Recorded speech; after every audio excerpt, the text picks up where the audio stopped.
faire. Allez, l'équipe sur plateau. Oh là là là là là, oh là là là là là là, quelle image! Et la joie du pistolero à l'arrivée.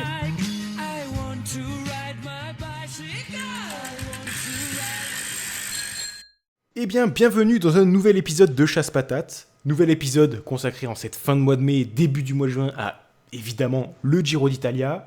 On avait fait un épisode spécial pour le présenter. Il est temps de tirer le bilan, il est temps de faire une analyse, de voir si nos pronostics étaient bons. Et pour m'accompagner aujourd'hui, on retrouve la paloise, Cyril, évidemment. Buonasera. Johan également, encore une fois présent. Oula, qu'est-ce que Voilà.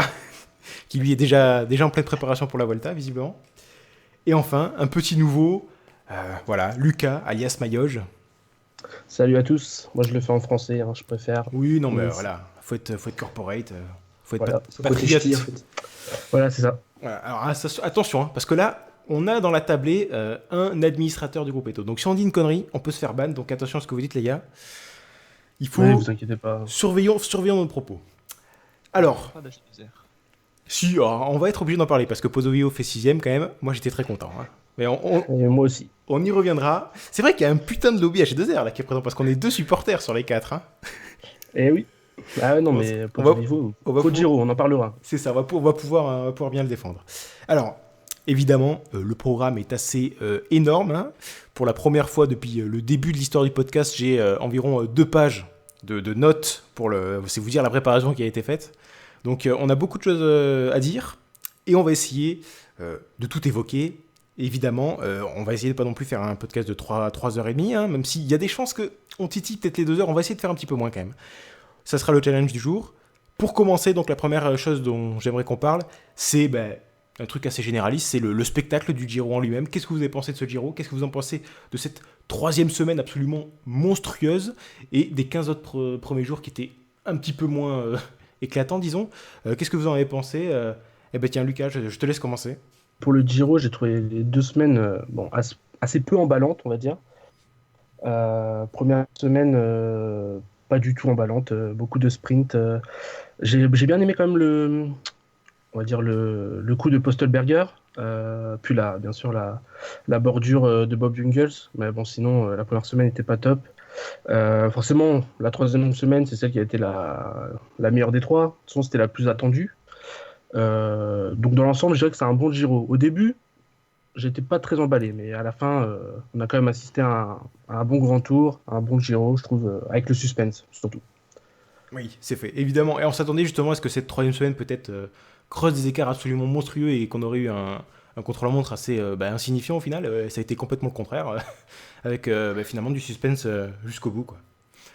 Ah, avec Dumoulin, ouais. Heureusement qu'il était là, hein, pour mettre un peu de suspense à sa façon. Mais non, c'était un bon Giro, du suspense. C'était vraiment pas mal. Johan, Il a pas mis que du suspense. Oui. Alors ça y est, ça commence. Et j'aurais pu faire une rubrique avec toutes les vannes qui sont passées sur le forum sur cet événement de Dumoulin. J'avais pensé le faire, mais j'ai oublié de toutes les noter. Mais il y en avait quelques-unes qui étaient pas mal. On va évidemment évoquer ce magnifique, c'est l'image du Giro, j'ai envie de dire. On va l'évoquer. Et je laisserai à Cyril le temps de faire toutes ces vannes. T'as 2 heures devant toi pour en noter quelques-unes et les distiller pendant le podcast. Hein. Je te fais confiance, Cyril. Johan, ton avis sur le Giro ? Ouais, je rejoins assez Lucas. Ça a été long à se mettre dedans, mais finalement, ça a été un bon Giro, notamment par le fait que j'avais jamais vu un grand tour se dérouler comme ça. C'est-à-dire qu'en fait, on avait vu que la 3e semaine, elle était monstrueuse par rapport aux 2 autres.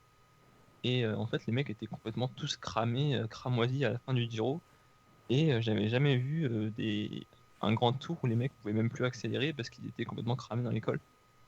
Et donc rien que pour ça, et rien que voir la souffrance dans laquelle étaient les coureurs qui était assez nouvelle, c'était assez impressionnant. Et du coup, rien que pour ça, je trouve qu'il y a un bon spectacle sur cette fin de Giro qui rehausse bien le bilan du Giro. Surtout qu'en plus, il y avait une 3e semaine complètement monstrueuse. Et malgré tout, comme tu le disais, tout le monde était cramé. Du coup, il n'y a pas eu forcément énormément d'attaques. Et il y a quand même beaucoup de critiques qui ont eu lieu justement sur le fait qu'on trouvait que les coureurs n'attaquaient pas. Mais l'explication, elle est là, c'est qu'ils étaient effectivement tous au bout de leur vie. Hein. Quand on regarde les puissances développées dans les derniers cols des étapes, c'est impressionnant parce que c'est des puissances qui sont absolument ridicules pour des coureurs de ce niveau. On a l'impression que les mecs, c'est des mecs de première catégorie. Enfin, il y avait les premiers des étapes, ils culminaient à quoi, 380 watts, des trucs comme ça. C'est des trucs qu'on n'avait plus jamais vus. Hein. Ouais, c'est impressionnant. Je sais pas si les organisateurs avaient prévu ça et voulaient ça, mais au final, c'est un grand tour finalement assez atypique de ce point de vue-là. En fait, la troisième semaine a plus été vraiment... elle nous a fait vibrer plus par complètement les faillites de certains et le fait qu'ils étaient complètement à fond, plus que par des attaques virevoltantes de tous les côtés. Voilà. Cyril, ton avis sur le spectacle? Mais globalement, je vous rejoins, mais je trouve que ce côté suspense est un peu, comment dire, il est un peu imaginaire parce que voilà, ils en ont mis beaucoup à la fin, ce qui a ralenti le déroulement des semaines avant, quoi.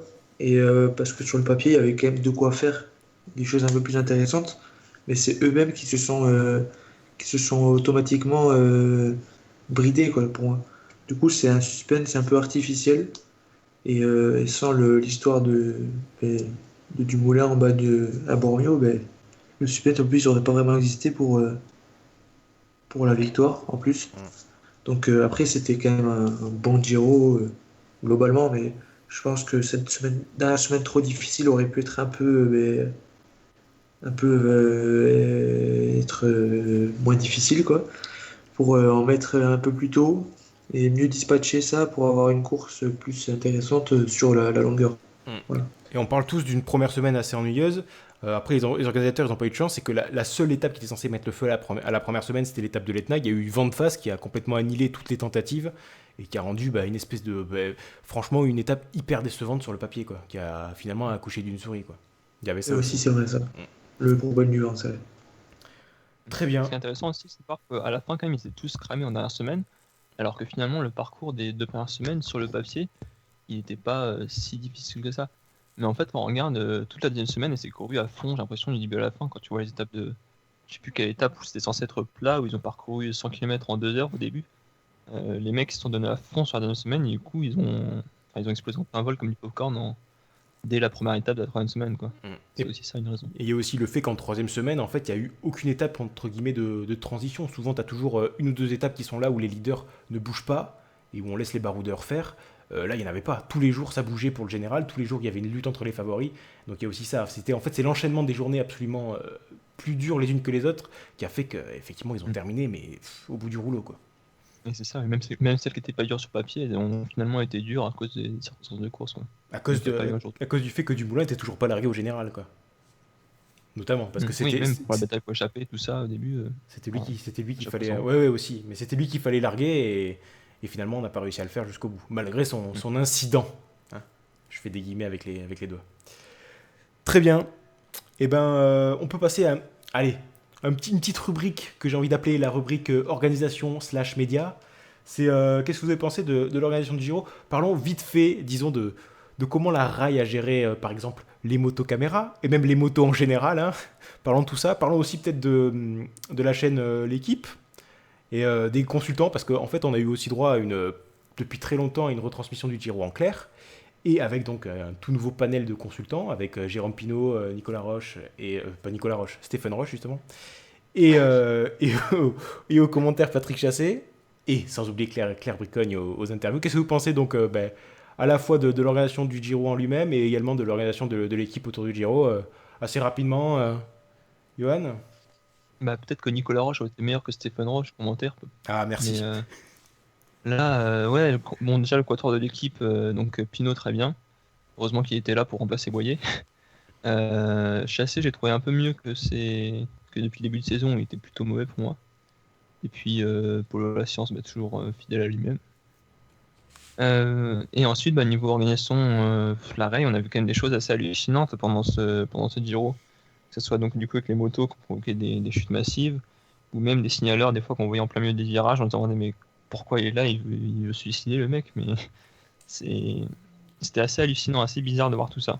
Mais ça c'est pas vraiment la RAI en fait, c'est l'organisation en général. RCS, quoi. Oui, RCS, oui. Ouais. C'est pour aujourd'hui qu'on découvre que l'Italie est de ce pays de tiers-monde, quoi. Après, au niveau de la rail aussi, ce qu'on avait vu, c'est niveau réalisation, on avait vu aussi les sprints en première semaine, c'était pas ça non plus, quoi. Quand même, on avait. Oui, c'est vrai, ça je me rappelle. Et, c'était compliqué à suivre des fois. Oui, et puis il y a eu aussi l'épisode Pinot. Ah, notamment sur Ouais, le dernier jour, là. épisode Pinot. Pinot Ils ont qui. totalement zappé pendant plusieurs kilomètres. Voilà, Ah alors, oui, celui-là. alors que c'était un mec qui jouait le podium, voire même le général, et c'est-à-dire qu'il s'échappe et il n'y a aucune moto qui est sur lui, quoi. C'était assez bizarre. Elle est là quoi. au début et on comprend pas pourquoi elle a disparu en fait. Il Parce y a un moment, que- on pense qu'il a explosé, quoi. Ouais, c'est ça, limite, on se demandait où il était, quoi, Thibaut Pinot. Effectivement. Et puis Rudy Mollard, du coup, on n'a même pas pu voir que Rudy Mollard l'a beaucoup aidé quand même dans l'ascension, quoi. Parce que j'ai trouvé ça dommage, vraiment, de le zapper sur cette ascension. Voilà. Bon, après, des couacs, il y en a sur tous les grands tours, même sur le Tour de France. Hein. L'année dernière, on a quand même une moto qui fait tomber des coureurs dans le Ventoux, et puis on a eu par le passé des gens qui ont été envoyés dans le barbelé, etc. Enfin bon, c'est pas non plus, il y a toujours des incidents, quoi, mais cette année, les motos, en fait, c'était vraiment le truc qui m'a fait le plus tiquer. Le nombre de fois où les motos étaient super proches des coureurs, et même, je me rappelle d'une interview de Roland qui, à la fin d'une étape, le dit en interview qu'il avait gueulé sur la moto parce que dans la descente, elle était trop proche de lui. Donc c'est voilà, pour moi c'est les motos vraiment qui ont au niveau d'organisation qui m'ont fait un petit peu tiquer pendant ces 3 semaines. Ouais, moi, sur la chaîne L'équipe, franchement, j'ai trouvé ça très bien, quoi, pour la première fois. Moi, ils avaient déjà mis du vélo ces 2 dernières années, mais là, leur couverture du Giro, franchement, je l'ai trouvé très bonne pour une chaîne publique, une chaîne en clair. Je sais pas du tout à quand ça remonte le dernier Giro en clair. Moi, je l'ai toujours vu sur Eurosport ou sur Bein, hein, plus récemment.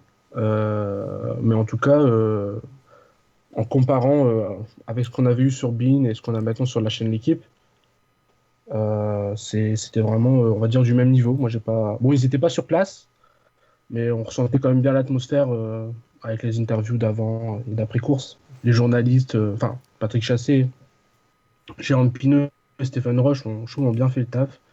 J'ai trouvé Jérôme Pinot vraiment très bon. S'il y en a un qui sort du lot, pour moi, c'était lui. Il nous mettait vraiment dans la course. Il s'enflammait au bon moment. Enfin, je trouve que c'était vraiment bien. Et puis bon, sur l'organisation, oui, avec la RAI ou même avec la RCS, bon, c'était. On en a déjà parlé, mais bon, c'était quand même assez dommageable, quoi. Toute l'équipe Sky qui part au tapis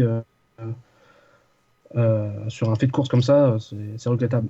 Effectivement, on va en reparler, disons, des conséquences de cette chute qui a un petit peu qui a tué le Giro pour une équipe et qui a complètement refaçonné le Giro, on va en reparler.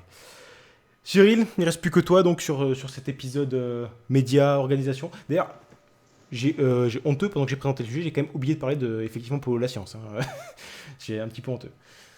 Cyril, ton avis sur Nicolas Roche Putain, mais pourquoi je l'appelle Nicolas Roche Stephen Roche. Le lobby se met en marche. Non mais voilà, non mais oui, je peux vivement que son fils le remplace, hein, parce que moi Nicolas Roche, pour en parler, moi non plus je l'ai pas vraiment beaucoup aimé, il a mis 15 jours avant de commencer à se roder, à faire des choses, à dire des trucs à peu près intéressants, donc voilà.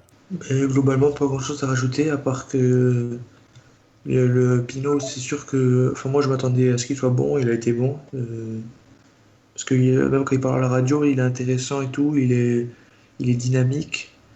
Après, ouais, des fois, il s'enflamme un peu pour rien, mais ça, c'est le côté télévision. Chassé, pas mal. Sauf, ouais, après, il se mettait au niveau un peu comme Adam faisait sur France Télé, du public, donc parfois un peu franchouillard et tout, à s'enflammer un peu pour rien. Donc faire des faux suspens avec Pinot, par exemple, la dernière étape. Mais sinon, oui, c'était bien. Biricone, ça allait au début, il était un peu roupi, mais au final, ça s'est calmé. C'était bien. Passons du coup, vraiment à la course en elle-même, voilà, on a fait un petit peu tous les autours, tous les à côté du Giro, parlons maintenant de la course en elle-même, et on va commencer donc par ceux qui ont animé justement les 2 premières semaines de course, et les sprinters. Donc voilà, parlons de Greipel, parlons de Garvia, parlons de Ewan. Commençons évidemment par celui qui a archi-dominé les sprints de ce Giro, c'est Fernando Gaviria. 4 victoires, qu'est-ce qu'il pouvait faire de plus ? Il a eu un petit peu de mal sur les premières étapes, on a cru qu'il était pas très en forme, mais finalement il nous a rapidement fait mentir. Gaviria, quel futur pour la pépite colombienne, Cyril ? Bon alors, oui, il a fait un truc. Il a confirmé quoi. Il a confirmé sur un grand tour que c'est ce qu'il avait montré déjà depuis la saison dernière, les Jeux Olympiques, etc. c'est le nouveau Cador. Il va vite passer devant Kittel même chez Quickstep, enfin j'espère pour lui, parce que ce serait un peu injuste, Kittel qui passe par un point de route.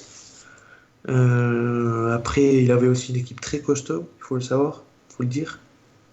Comparé à un Ewan qui était un peu plus en carafe à chaque fois, à faire n'importe quoi, être là. Après, c'est aussi à ta faute. Enfin, il avait une très bonne équipe, mais ça, c'est la Quickstep. Et lui, il a réussi à concrétiser. Donc, voilà, très bien. C'est... Effectivement. Lucas, ton avis sur le Colombien?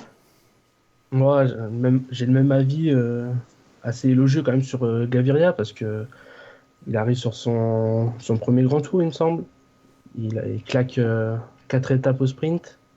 Il y avait quand même du monde hein, pour lui contester la victoire. Il y avait quand même Greipel, bon, qui en gagne une, Ewan, pareil, qui en gagne une. Mais bon, le gros sprinter de ce Giro, c'était Gaviria sans contestation. Et surtout avec une équipe, comme le disait Cyril, une équipe vraiment très forte. Ricky Hetze, dans les 500 derniers mètres, c'est le poisson pilote parfait. Il a bien frotté comme il faut, il s'est bien décalé au bon moment. C'est pareil pour Jungels qui lui offre pratiquement une étape. Alors je sais plus, c'était à la troisième, ouais.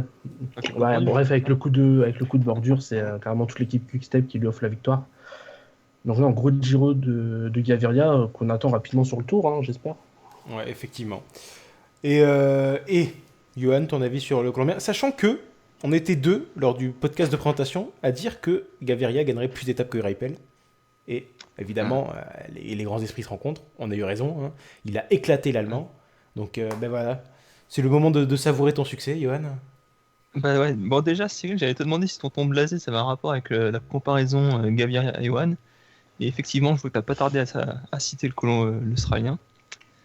Mais ouais, Gaviria, je suis très content parce que c'est un de nos seuls paris qui a été vérifié, je pense. C'est Théo, faudra qu'on vérifie. Mais ouais, c'est un futur crack, ça se sentait venir. On a pu un peu douter sur les 2 premières étapes, ou même les 3 premières étapes, même celle qui gagne, où il n'était pas transcendant. Et finalement, après, la machine, elle s'est lancée, et puis elle a été monstrueux, et puis ça a été un des seuls, du coup, à aller au bout du Giro avec un super état d'esprit. On l'a vu faire des échappées aussi. Enfin, il s'est pas contenté de faire Gruppetto en 3e semaine, quoi. Donc c'était vraiment c'est pas une révélation, parce que les suiveurs le connaissaient déjà, mais ouais, par rapport au gros crack du peloton, c'est très plus que réussi. Un 10 sur 10 pour Gaviria, quoi. Surtout qu'en Et il plus, repart avec aussi Jungels qui avait travaillé pour Gaviria. Ouais, ça aussi c'est impressionnant parce qu'à part dans PCM, je vois pas des coureurs, des leaders du général travailler pour les sprinters, quoi, cette étape de plaine. Donc là aussi, ça témoigne de la confiance qu'on avait en Gaviria du côté de Quickstep. bon, après, il travaillait aussi, je pense, pour lui, pour gagner quelques secondes au général, mais effectivement. Et Gaviria... Ouais, mais même on voyait dans les trains, même première étape, 3e étape, on était toujours à rouler genre à 5 km de l'arrivée. C'est de l'énergie qui est gaspillée quand même. Effectivement. Après, on a aussi oublié de dire que Gaviria, il a gagné 4 étapes, il a aussi remporté classement par points pour son premier grand tour. Sacrée performance également de ce côté-là, puisqu'il a fini le Giro contrairement à certains. Écrasé. Oui, il a écrasé le Giro, mais il l'a terminé, il allait jusqu'à Milan. Hein, parce que parmi les sprinteurs qui étaient présents, il restait à la fin Bennett, Gaviria et Stuyven. C'est à peu près tout. Parmi les gros sprinteurs, bon, Stuyven, je l'ai cité parce qu'il était 2e au classement par points, mais c'est-à-dire que du côté de Ewan et de Greipel, ceux dont on va parler maintenant, eux, ils ont gagné chacun leur étape, mais eux, ils n'ont pas terminé le Giro. Bon, après, c'était quand même assez prévisible, puisque Greipel, on sait que lui, il va aller faire le Tour de France. Ewan, est-ce qu'il va le faire? Je dois avouer que je ne me suis pas vraiment renseigné pour savoir s'il doublait Giro et Tour. Mais bon, qu'est-ce que Non. Bon, bah, Cyril, tiens, parlons un petit peu de ton protégé et de Greipel aussi. Ewan, qui était peut-être le mec le plus rapide de ce Giro, mais qui a enchaîné les sprints foireux. Et pour finalement, il fait le minimum, il gagne une étape. Mais. Bah, il a... Ah, la déception d'un homme, quoi. non, je m'en fous, c'est pas mon fils, mais. Non, mais genre, la première étape, quand le pot de Solberger, elle va gagner. Bon, il écrase le sprint du peloton. Ensuite, il se fait enfermer. Après, il se fait tasser. Après, il fait de la merde. Après, il a un problème. Il touche le frein d'un autre et tout. Mais ces problèmes, la plupart du temps, ils viennent du fait qu'il n'était pas un tout petit peu moins bien emmené que le Gaviria. Et le Gaviria, la seule fois où il est mal emmené, il y a Richezzi qui fait le ménage, donc il est quand même bien emmené. Voilà, c'était pour dire ce que je pensais. Et sinon, juste pour le fait qu'il s'est abandonné, franchement, un sprinter, quand tu vois le parcours, les organisateurs, ils leur ont chié à la gueule en leur posant 8 étapes de montagne de suite quasiment à la fin. Les mecs, tu comprends qu'ils n'ont pas le. Ça les fait chier, quoi. Je les comprends, moi aussi. Bah, dès lors qu'il n'y a plus une 21e étape qui est une étape pour sprinter, tu peux tabler sur le fait que 80% des sprinters qui sont engagés sur le Giro, ils vont pas aller au bout. C'est-à-dire que le seul truc qui les fait tenir dans la montagne sur une 3e semaine Giro, qui est souvent hyper difficile, c'est le fait qu'ils vont se disputer la victoire à Milan une dernière fois. Mais là, vu qu'il y avait un contre-la-montre, c'était cramé, quoi. Et après... Ouais, c'est pour ça, on Vas-y. peut rendre hommage aussi à. Bon, Gaviria, il a terminé. Bon, il avait aussi l'objectif du classement par points. Mais on peut vraiment rendre hommage à Sam Bennett, notamment, qui avait rien à espérer sur ces dernières étapes et qui a tenu à terminer un grand tour. Cette fois, pas à la dernière place. Mais voilà, il a terminé son grand tour. Et franchement, moi, je lui rends hommage parce que c'est vrai que les dernières étapes de montagne, c'était pas cadeau, quoi, pour un mec comme lui. Hein. Effectivement. Ce qui était un peu plus décevant aussi avec Caleb Ewan quand il a abandonné, c'est que contrairement donc à Greipel où c'était prévu, Ewan lui il avait dit ouais je vais m'accrocher autant que possible jusqu'à la fin du Giro et ça me fera prendre de la caisse, ça sera toujours positif pour mon avenir quoi. Donc là tu te dis cool, il a un bon état d'esprit, il va s'accrocher et finalement le lendemain il abandonne sur la première étape, sur l'étape qui était course de côte là. Avant même le premier col, finalement il a fait 2 heures sur le plat, il a abandonné, il a même pas essayé d'aller jusqu'au premier col. Et le contraste entre ça et la déclaration qu'il a fait à la veille, quoi, c'était un truc qui m'a beaucoup plus déçu que le fait qu'il abandonne tout simplement.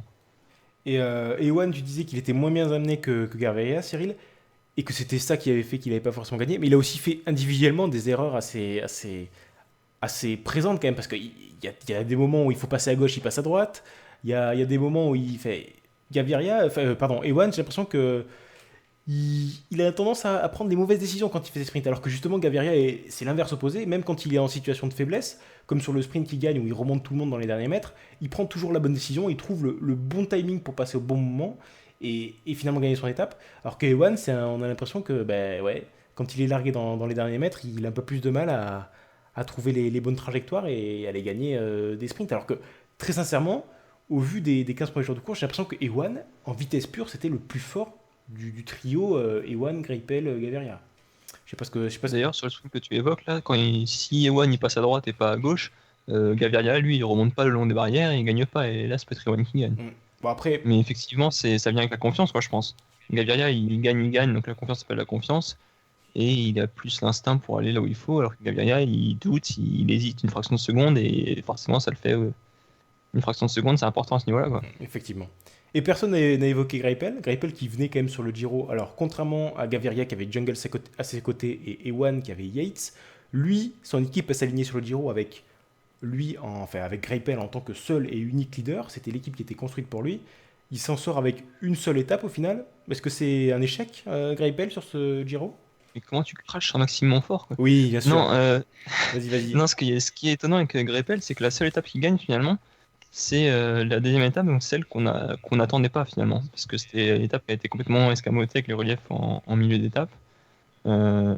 Et après, on l'a retrouvé vachement en retrait par rapport à ce qu'il aurait pu faire quand même. Il aurait eu une bonne chance le lendemain sur l'étape où il y a la bordure de Quick Step, mais il a une touchette, enfin, il est éliminé sur incident. Ouais, il fait une erreur. Il aurait peut-être pu en gagner une deuxième, mais sinon après, de retour sur la terre ferme, enfin sur le continent, il a été assez décevant. Effectivement. Lucas, vas-y. Ouais, c'est ça le problème avec Greipel, c'est que bon, on l'a vu sur le tour l'an passé, quand il en gagne une, on s'attend à ce qu'il en gagne plusieurs, quoi. Ça montre qu'il est en forme. Et là, il en gagne une, il gagne la deuxième. Et puis on se dit, bon, un vrai concurrent pour Gaviria et Ewan. Et au final, on le voyait presque pas dans le top 10 des fois. Ou alors 8e, 9e. Comme si, je sais pas, il était mal emmené. J'étais vraiment déçu. Après, c'est pas son objectif phare non plus. Mais on peut pas dire non plus que c'est un Giro raté. Il repart avec une victoire d'étape. Je pense que Sam Bennett, il l'aurait bien gagné aussi. Donc, non, c'est pas un Giro raté. D'ailleurs, il y a une statistique assez incroyable, je crois, avec Greipel, c'est que ça fait, je sais pas combien de grands tours il fait, où il gagne toujours au moins une étape. Je crois ça fait au moins 3 ou 4 ans, où tous les grands tours où il s'aligne, il gagne au minimum une étape. C'est quand même preuve d'une grosse régularité, même s'il fait pas des festivals à chaque fois ou en remportant plusieurs étapes. Au moins, il repart toujours avec son petit bouquet, quoi. Et justement, tu évoquais Bennett, il est donc peut-être temps de parler de ces sprinteurs qui ont, eux, pas gagné sur ce Giro. Il y en avait quand même pas mal, parce que finalement, il y en a que trois qui ont levé les bras. À savoir donc Sam Bennett, qui a fait pas mal de seconde place, et surtout les Italiens. Nizzolo, qui est arrivé complètement hors de forme et qui effectivement n'a pas fait grand-chose et a rapidement abandonné. Modolo, qui invisible, qui finalement s'est même fait surpasser par Ferrari dans sa propre équipe. Et peut-être le seul qui a un petit peu tenu le flambeau pour le sprint italien, c'est la petite révélation Maresco, même si on l'attendait un petit peu. Qu'est-ce que vous avez pensé un petit peu de ces sprinteurs qui étaient finalement au second plan sur ce Giro? Est-ce qu'il y en a un nom à retenir, des noms à fustiger, Johan? Non, moi je suis déçu, j'avais annoncé une victoire de Bennett, j'avais eu tort là-dessus. Mais Il n'est pas passé loin ouais, quand non, même. c'est pas passé loin. J'avais dit une victoire en raccro comme ça. Mais non, Maresco m'a un peu impressionné parce qu'il avait sur la façon dont il s'est réveillé après la première partie du Giro ratée. Modolo très décevant, je m'attendais beaucoup mieux, je m'attendais surtout pas à ce qu'il soit derrière Ferrari sur les sprints. Et ouais, Nizzolo est arrivé encore hors de forme, il a aussi chopé une allergie, donc il a handicapé. Donc c'est vraiment pas son année à Nizzolo. Surtout pour un Giro où il avait le maillot de champion d'Italie sur les épaules, quoi. Ouais, sur champion d'Italie en plus. Ouais. C'est ça. Nizzolo, il a chopé une allergie à la victoire, quoi. Oh Oh. Punchline, ouais. Mais vas-y Cyril, puisque t'as une grande gueule. De quoi? Non, les autres, ils ont rien fait, à part Maresco qui a fait quelques deuxième places, mais... Il y a Gibbons aussi, je crois que tu voulais en parler. Ouais, alors Et potentiellement, qui est un peu apparu. on peut le mettre dans le package. Gibbons, je l'ai noté en tant que révélation sur les sprints de ce Giro. Bah vas-y, Gibbons, je te laisse en parler. Moi, il m'a vraiment impressionné en fait par sa régularité. Ça a été impressionnant pour un mec de son âge. Tous les sprints du Giro, il est là. Je crois qu'il n'y en a qu'un seul où il n'est pas dans les 10 premiers. Et au fur et à mesure que le Giro avance, il gagne des positions. Il commence son Giro avec une 8ème place et il a fait que progresser jusqu'à une 5ème, je crois.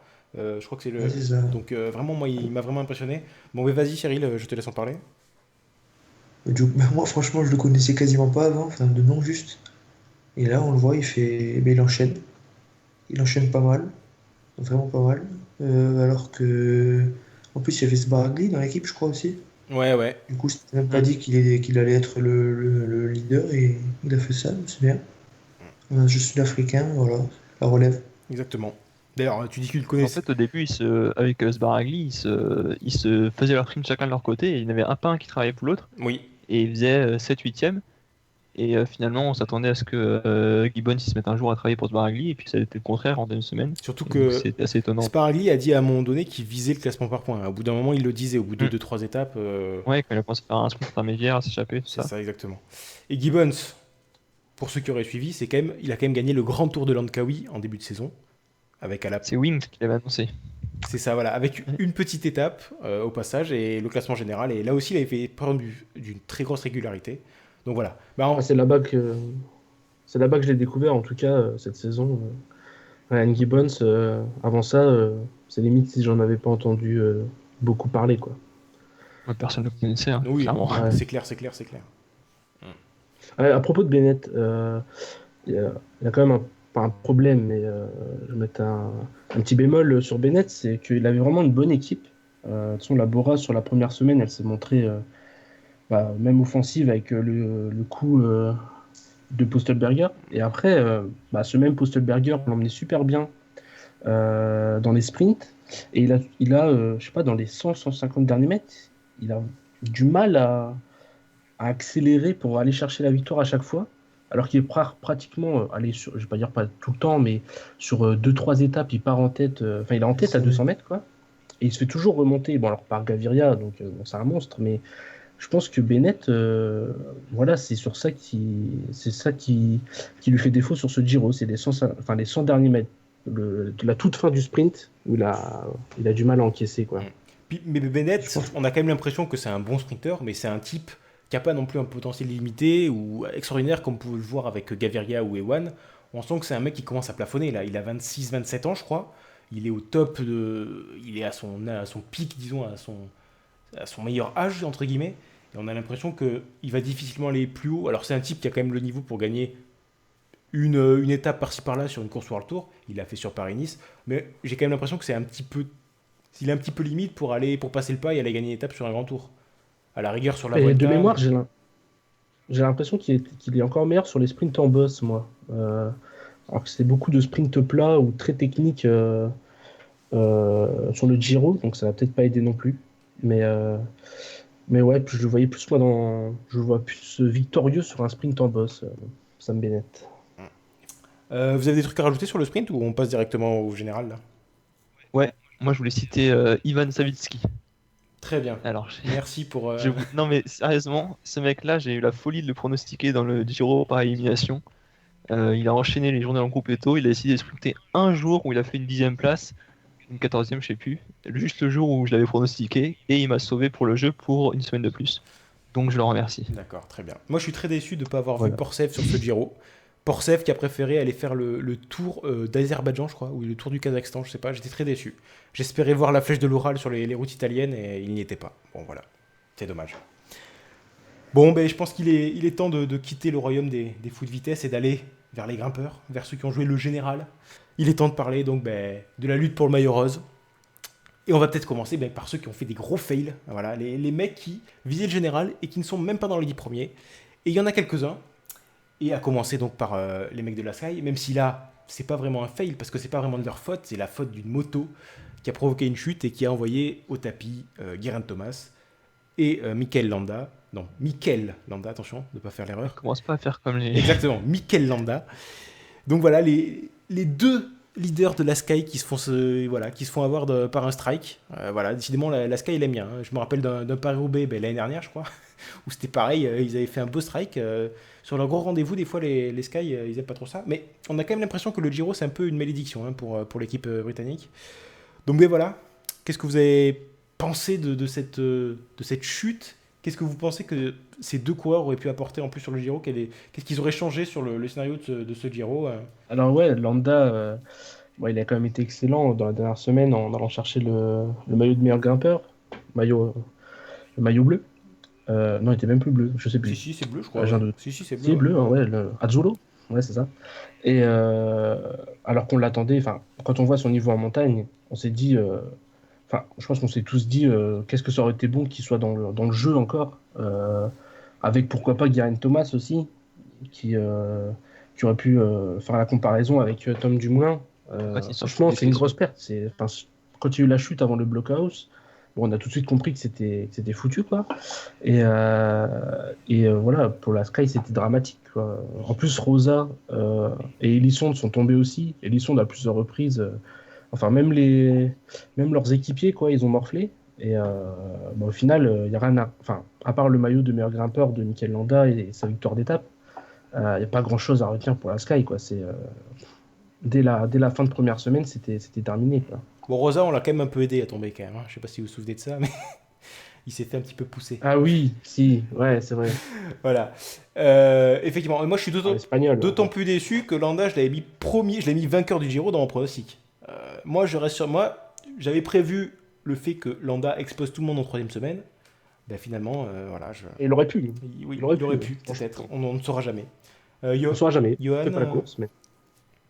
Bah moi j'étais clairement dégoûté quand j'ai vu ça. Il y a une sorte de malédiction Sky sur le Giro, je sais pas, mais à chaque année ils ont une merde qu'on peut pas prévoir, quoi. Et là c'est le fait que ce soit même pas leur faute en plus ça me dégoûte. Mais après tu dis sur le scénario de la 3e semaine ça aurait pu changer grand chose. Je pense pas, tu sais, quand on voit comment les mecs sont cramés. Même un Landa qui aurait joué là Landa il a pu se proposer quelques jours. C'est ce qui fait aussi qu'il était bien en 3e semaine. Landa, s'il avait joué le général tous les jours, je pense qu'il aurait été comme les autres, peut-être un poil meilleur, mais ça aurait été très compliqué de faire des différences. Donc je pense pas que ça aurait pu changer grand-chose au scénario de la 3e semaine. Et il aurait eu l'avantage d'avoir Geraint Thomas aussi. Ils auraient été au moins à 2 dans une équipe. Parce que mais Geraint Thomas, il serait groupé tôt déjà, on a dit en 3e semaine. Oui, on avait tous pronostiqué une explosion en plein vol de Geraint Thomas. Là aussi, on ne saura jamais, on verra bien. Mais bon. Ah, écoutez... En tout cas, la Sky, du coup, elle se spécialise dans les victoires d'étape plus maillot bleu avec ses Espagnols. On a vu Nieve l'an dernier, on a Landa cette année. peut-être Incha aussi l'an prochain, on sait pas, le réveil. C'est ça. Et c'est leur lot de consolation chaque année. Cyril, ton avis sur les Britanniques? Bah, déjà, ça sauve bien la mise. Le coup du maillot bleu et étape, c'est pas mal. Il y a beaucoup d'équipes qui aimeraient les avoir, en sachant que eux, c'est leur échappatoire après la malchance.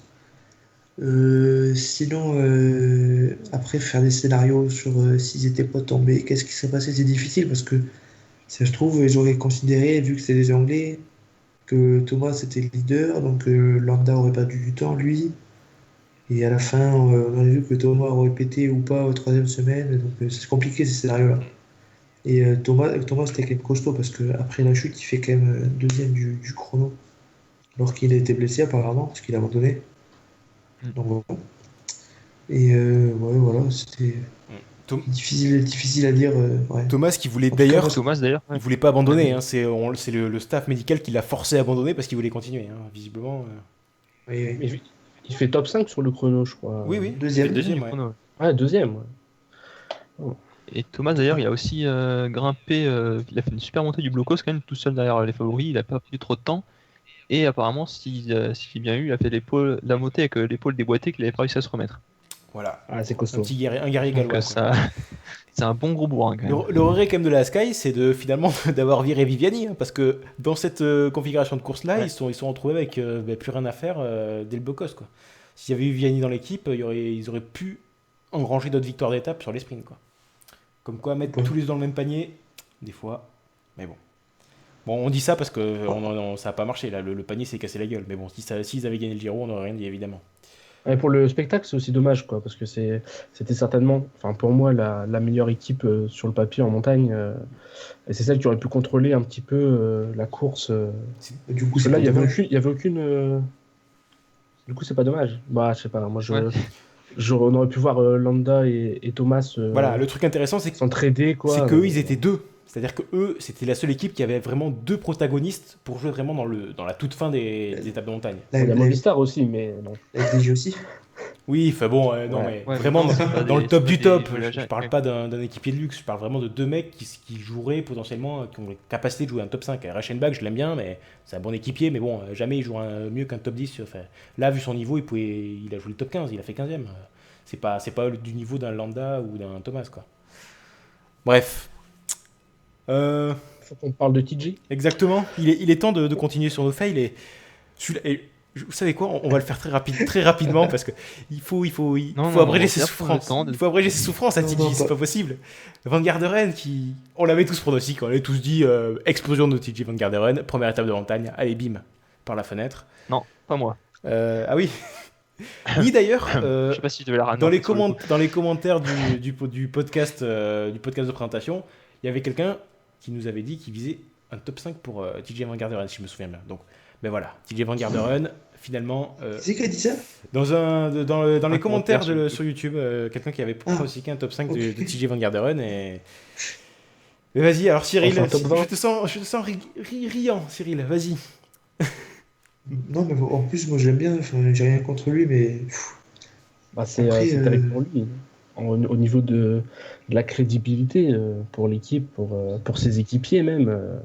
Il se donne à fond et lui il craque après 5 km, enfin, je sais même pas, 4-5 km d'ascension. Tout est fini et puis sur toutes les étapes. Heureusement qu'il en claque une aussi, hein, franchement. C'est ça. Finalement, on l'a bien aimé sa victoire parce que ça lui faisait du bien, quoi.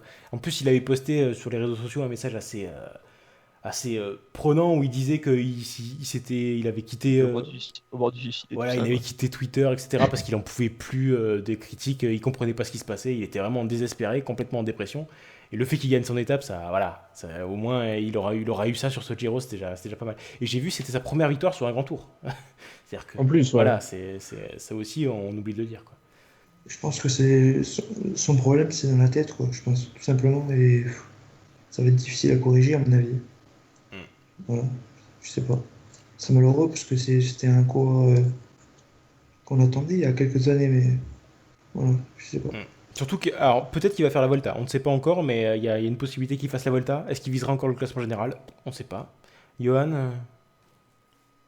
Non, mais moi j'étais très déçu parce que j'aime bien TJ. Après, j'étais très content évidemment de sa victoire d'étape. Ce qui m'a fait plus bizarre, c'est qu'après sa victoire d'étape, bon, il était très content, mais 5 minutes après la ligne, il parlait déjà de oui, je vais reviser le général d'un grand tour après, je sais que je peux le faire et tout ça. J'ai l'impression que c'est un peu une obsession, je sais pas si. Enfin, ouais, il fait presque de la peine en fait, parce qu'il se prend échec après échec, et voilà, il y a toujours peut-être une raison X ou Y, peut-être qu'il est toujours un peu affaibli par certains moments. Mais voilà. Après, je noterai aussi quand même que il y avait un certain animateur ici qui avait parlé en podcast que Hermans et Denis seraient devant Van Garderen au final. Non, j'avais juste parlé de Denis. Et, J'avais dit que Denis ouais. terminerait devant Van Garderen. Bon, j'ai pas eu de chance, il a Voilà. abandonné, c'est pas ma faute. C'est pas comme C'est s'il pas avait ta faute. été jusqu'au bout de la course, quoi. Mais du coup, ça a été un gros coup dur quand même pour les BMC avec leurs 3 grimpeurs qui ont été soit out, soit abandonnés pour Hermans et Denis, quoi. Bon, voilà, sale course pour eux, heureusement qu'il y a une victoire d'étape au final. Ouais. Il y en a deux, hein. Il y en a Avec deux, celle Avec de, Dillier. ouais, de Dillier. Oui, aussi, effectivement, on l'avait presque oublié, ouais. Enfin, je l'avais oublié, excusez-moi. Effectivement, enchaînons. Voilà, on va le laisser DJ là, ça, il a assez souffert, hein, on va pas non plus s'acharner sur son sort. Parlons d'une autre équipe qui elle aussi a vu le sort s'acharner contre elle, c'est Astana qui perd Arou sur blessure. Il y a le décès de Scarponi avant le Giro, et là Kangert qui fait le meilleur grand tour de sa carrière au moment où il abandonne, parce qu'il est 7ème du général, alors que Kangert c'est un type qui était fond de top 10, entre top 10e et 15e sur beaucoup de grands tours qu'il a fait, mais il n'était jamais vraiment aussi haut dans le classement. Là il est 7ème, il chute, il abandonne. Voilà, Astana, il n'y a pas forcément énormément de choses à dire, juste... que dire sur Astana? Je vous pose la question. Non, mais Kangert, il est 7ème général. Bon, il est quand même 7ème général après juste les 2 courses de côte, et il a repris du temps grâce à une échappée, quoi. Et pas non plus, on sait pas ce qui sera arrivé en 3ème semaine. Ouais, mais c'est quand même un mec ultra régulier, Kangert. Si on peut pas lui enlever un truc, s'il a une qualité, c'est pas un grimpeur de ouf, c'est pas un rouleur de ouf, même si c'est un grimpeur respectable, un rouleur respectable, mais c'est un mec qui est quand même super régulier, et c'est ce qui lui permet de faire des top 15 sur quasiment tous les grands tours auxquels il s'aligne, quoi. Donc on aurait pu se dire que ça aurait été un type qui aurait pu accrocher le top 10, quoi. Je pense. Oui, voilà, ça aurait été un type qui aurait pu accrocher le top 10 et sauver le tour le Giro d'Astana, quoi. Effectivement. Ouais, il faisait son meilleur grand tour, et puis bon, il est sorti sur son plus beau soleil, je pense, parce que sa chute, où il se prend un panneau, de mémoire, c'était un panneau sur un rond-point. Franchement, elle était assez impressionnante. Il s'en sort très bien, enfin très bien, non. Il s'en sort à peu près bien. Parce que, Bon, il abandonne, donc ça sort pas forcément ultra bien quand même. Non, mais voilà, non, mais franchement, elle était brutale sa chute, très brutale. Bon, voilà. Non, mais vous dites qu'il s'en sort bien, je crois qu'il en a pour 6 mois quand même. Ah bon? Je crois qu'il a le coude ou je sais pas quoi, qui est complètement pété ou je sais pas quoi. Là. Oui, non, il s'est bien amoché. C'est Humerus, ses coudes qui sont pétés, je crois, les deux trucs. Ah bah autant pour moi alors, parce que je pensais j'avais pas eu l'info, ouais, donc... Non, bah alors c'est plutôt logique, hein, sinon, parce que... Ah oui, qu'il abandonne, c'était logique, ouais. Et voilà, mais s'il en a pour confirme, 7 mois, s'il en a pour 7 mois, ouais. saison terminée, ouais. Mais Ah après, oui, c'est pas donc, forcément ok. de la malchance, quoi. Là encore, c'était l'étape qui s'est courue à bloc du début à la fin, je crois, où ils avaient fait 50 à l'heure sur les 2 premières heures. Et c'était en toute fin d'étape, donc je pense que le mec était complètement un peu cramé, il devait manquer de lucidité, et puis il s'était même pas... C'est pas comme au Fredo l'autre jour, enfin sur Paris-Roubaix qui s'était retourné, il s'était pris un poteau, quoi. Ouais, Lui, non, c'est vraiment sorti de rond-point, il a pas maîtrisé son vélo, il a eu une absence, quoi, et boum. Donc je pense qu'il manquait de lucidité. Ouais. Effectivement. Très bien. Bon, parlons avec la dernière déception pour le général. C'est Steven Kruijswijk, qui était dans les 10 premiers du général avant d'abandonner. Malade, visiblement. Et surtout, Steven Kruijswijk, qui l'année dernière était monstrueux, hein, et semblait en passe de remporter le Giro. Avant, là aussi, un problème. Il n'avait pas abandonné, mais c'était une chute cette fois-ci. Mais il avait bouffé de la neige un petit peu. Et il avait terminé. C'était Seoski. Voilà, c'est ça. Il avait terminé 4ème, je crois, au final, alors il semblait justement être en passe vraiment de gagner le Giro, parce qu'il n'y avait personne qui semblait plus fort que lui. Là, Kruijswijk, c'était pas le même cette année. Hein. Johan, je vais te laisser démarrer, puisque l'équipe Lotto Jumbo, c'est un petit peu tes chouchous. Donc, la déception, vas-y, sur Kruijswijk. Kruijswijk a eu une préparation compliquée par une chute. Il a été malade en fin de Giro. Et voilà, je suis très déçu. Mais voilà. Il y a que ça qui explique, il y a que une préparation tronquée par une chute qui explique la différence de niveau entre cette année et l'année dernière. Ou il y a aussi le fait qu'il y avait une concurrence énorme cette année par rapport à l'année dernière. Ah, aussi, enfin, c'est surtout ça. Je pense que l'année dernière, il était pas en sur-régime, mais il se révélait vraiment au plus haut niveau. Et bah voilà, tous les Giro se suivent et se ressemblent pas forcément, quoi. Il était pas ridicule hein, cette année. Hein. Avant d'abandonner, il était souvent avec Yates Et Mollema, ouais. et Mollema. Donc il était pas ridicule, mais bon, après, il était malade, donc voilà. Il restait quand même une ou deux grosses étapes avant qu'il abandonne. Non, une seule, je crois même. Oui, il Mais bon, abandonne à la 20e, en c'est partant à la dommage. 20e. Donc, effet. Après tant d'efforts. Mais voilà, effectivement, il était, disons, dans le second rideau sur ce Giro, alors que l'année dernière, il jouait les premiers rôles. Et d'ailleurs, beaucoup le voyaient encore vraiment être très très fort cette année. Et il y en avait beaucoup qui l'avaient mis dans leur pronostic, d'ailleurs. Donc, déjà, bye bye. Hein. Je vois pas de qui tu parles. Et voilà. T'étais pas le seul, hein, rassure-toi, t'étais pas le seul. Il a fait une course un peu anonyme, et puis il a abandonné malheureusement. Sinon, il aurait fait un top 10 honnête, mais sans plus. Je pense que l'an dernier, il avait une espèce de pic de forme stratosphérique, et je pense qu'à mon avis, il ne le retrouvera jamais à ce niveau-là. Du coup, ça sera un coureur de top 10. Bah, il l'avait eu 2 ans de suite quand même, Giro 2015 et Giro 2016, ça faisait 2 top 2. 2 gros pics de forme, quoi. Bon, après, il était moins fort quand même en 2015. Il avait terminé 8ème, je crois, d'ailleurs, au général. Je sais pas s'il était moins fort, mais il a fait moins d'efforts en tout cas en première semaine, on va dire. Oui, c'est sûr, parce que ouais, il faut se rappeler de son début de Giro, effectivement, il y a 2 ans, catastrophique, quoi. Après, ce qui est terrible, c'est pour l'Auto Jumbo, quoi, qui ont, à l'intersaison, il avait hésité à partir chez Sky, à Kreuzweig. L'Auto Jumbo, ils ont surenchéri sur le salaire, ils l'ont gardé chez eux. Ils ont recruté des mecs genre Van Den Broek, Steph Clement. D'ailleurs, il a quitté Yam avec Steph Clement qui est chez FDJ, à l'Auto Jumbo maintenant. Et il est. Enfin, du coup, ils ont beaucoup investi là-dessus et ils se retrouvent finalement avec un leader qui abandonne sur le Giro. Et derrière lui, c'est un peu la dèche, quoi. Heureusement qu'il y a Van Emden qui fait l'étape, mais. Ouais, Steph Clement, voilà quoi, c'est un équipier très correct, mais c'est sûr que pour remplacer Kreuzweig, voilà. Moi, j'étais passé un peu à côté de son transfert en début de saison, mais au final, c'est vrai qu'il était là sur le Giro, il s'est un peu montré, et puis voilà quoi. Ok, bon, bah, très bien. Bon, je pense qu'on a fait le tour à peu près de toutes les déceptions, en fait, tous les coureurs qui sont un petit peu ratés pour le général. S'il y en avait certains qui espéraient, pourquoi pas, la comète Foliforov, hein, Médée, par exemple, bah, il n'aura pas vraiment brillé. Hein. Bon, Gazprom en général, hein, Oui, vraiment en Giro, plus que. Ils ont le maillot bleu, Gazprom. Oh, mais ils ont déjà... Oui, voilà. Bah, Effectivement. Juste avant de passer vraiment au top 10 du général, j'ai 4 noms, les 4 bonnes surprises de ce Giro au classement général. 16e, Patrick Conrad, de chez Bora. 13e, Maxime Montfort, de chez Lotto Soudal. Bon, et c'est vraiment une surprise, c'est pas vraiment une révélation, mais bon, il est toujours là, le petit Montfort. Et surtout, 12e, Yann Hirt, et 11e, Yann Polanc. Bon voilà, je vous fais un package avec ces 4 coureurs-là. Vous dites ce que vous voulez en dire. S'il y en a que vous voulez pas citer, vous les citez pas. Cyril, ton avis sur ce quatuor ? Moi, je vais revenir sur Hirt, que je connaissais pareil très peu. Enfin, je connaissais ça un peu, mais pas voilà. Et au début, il était invisible. Il a pris des espèces d'éclats sur les premières étapes de montagne. Il finit un quart d'heure et tout. Et à la fin, il était là, au milieu des meilleurs. Tandis que certains des coureurs un peu mieux classés au classement au lâché lui tenaient. Et avec son maillot orange, en plus, on le reconnaît un peu plus que les autres. Du coup, c'était un peu une révélation. Et voilà. Voilà. Ok. moi, j'ai vu passer la stat sur notre magnifique forum. Qu'il a fait comme Hubert Dupont l'an passé, c'est-à-dire qu'il n'a fait que progresser au classement général sur les 21 étapes du Giro en fait. Il a fait une remontée folle quoi, jusqu'à finir à la 12e. Ouais, ce qui est très bien pour son âge aussi et pour la CCC. Bon, après son âge, il a quand même 26 ans, Yann Hirt. C'est pas non plus un jeune de 22-23 ans. Ouais, enfin, quand je disais son âge, je pensais plutôt à à sa carrière, C'est ça.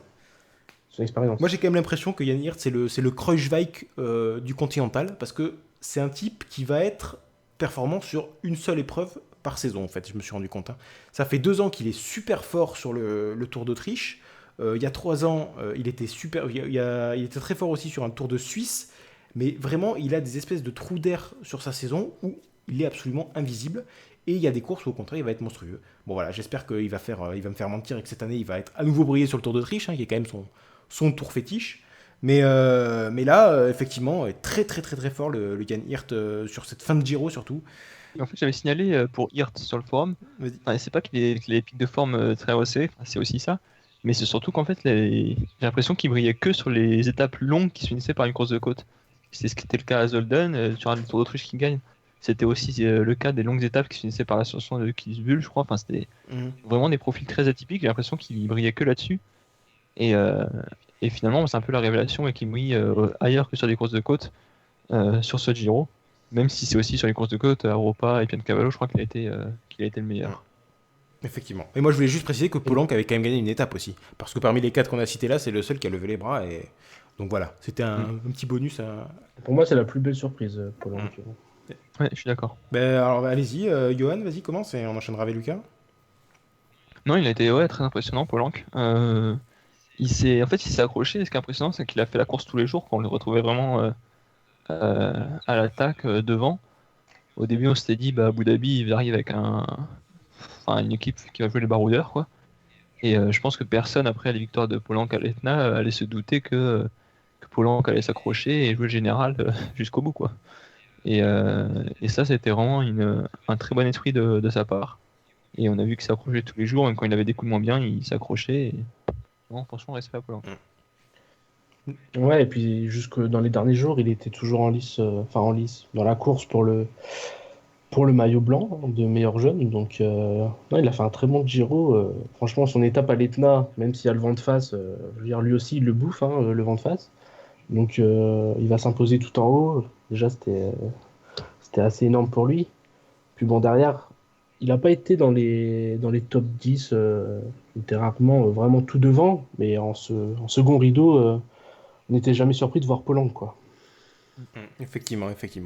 Bon, voilà. Bon, je retiens que Conrad et Montfort n'ont pas déchaîné les passions, mais bon, c'est pas très grave. Montfort Conrad, a il quand finit même loin, signalé.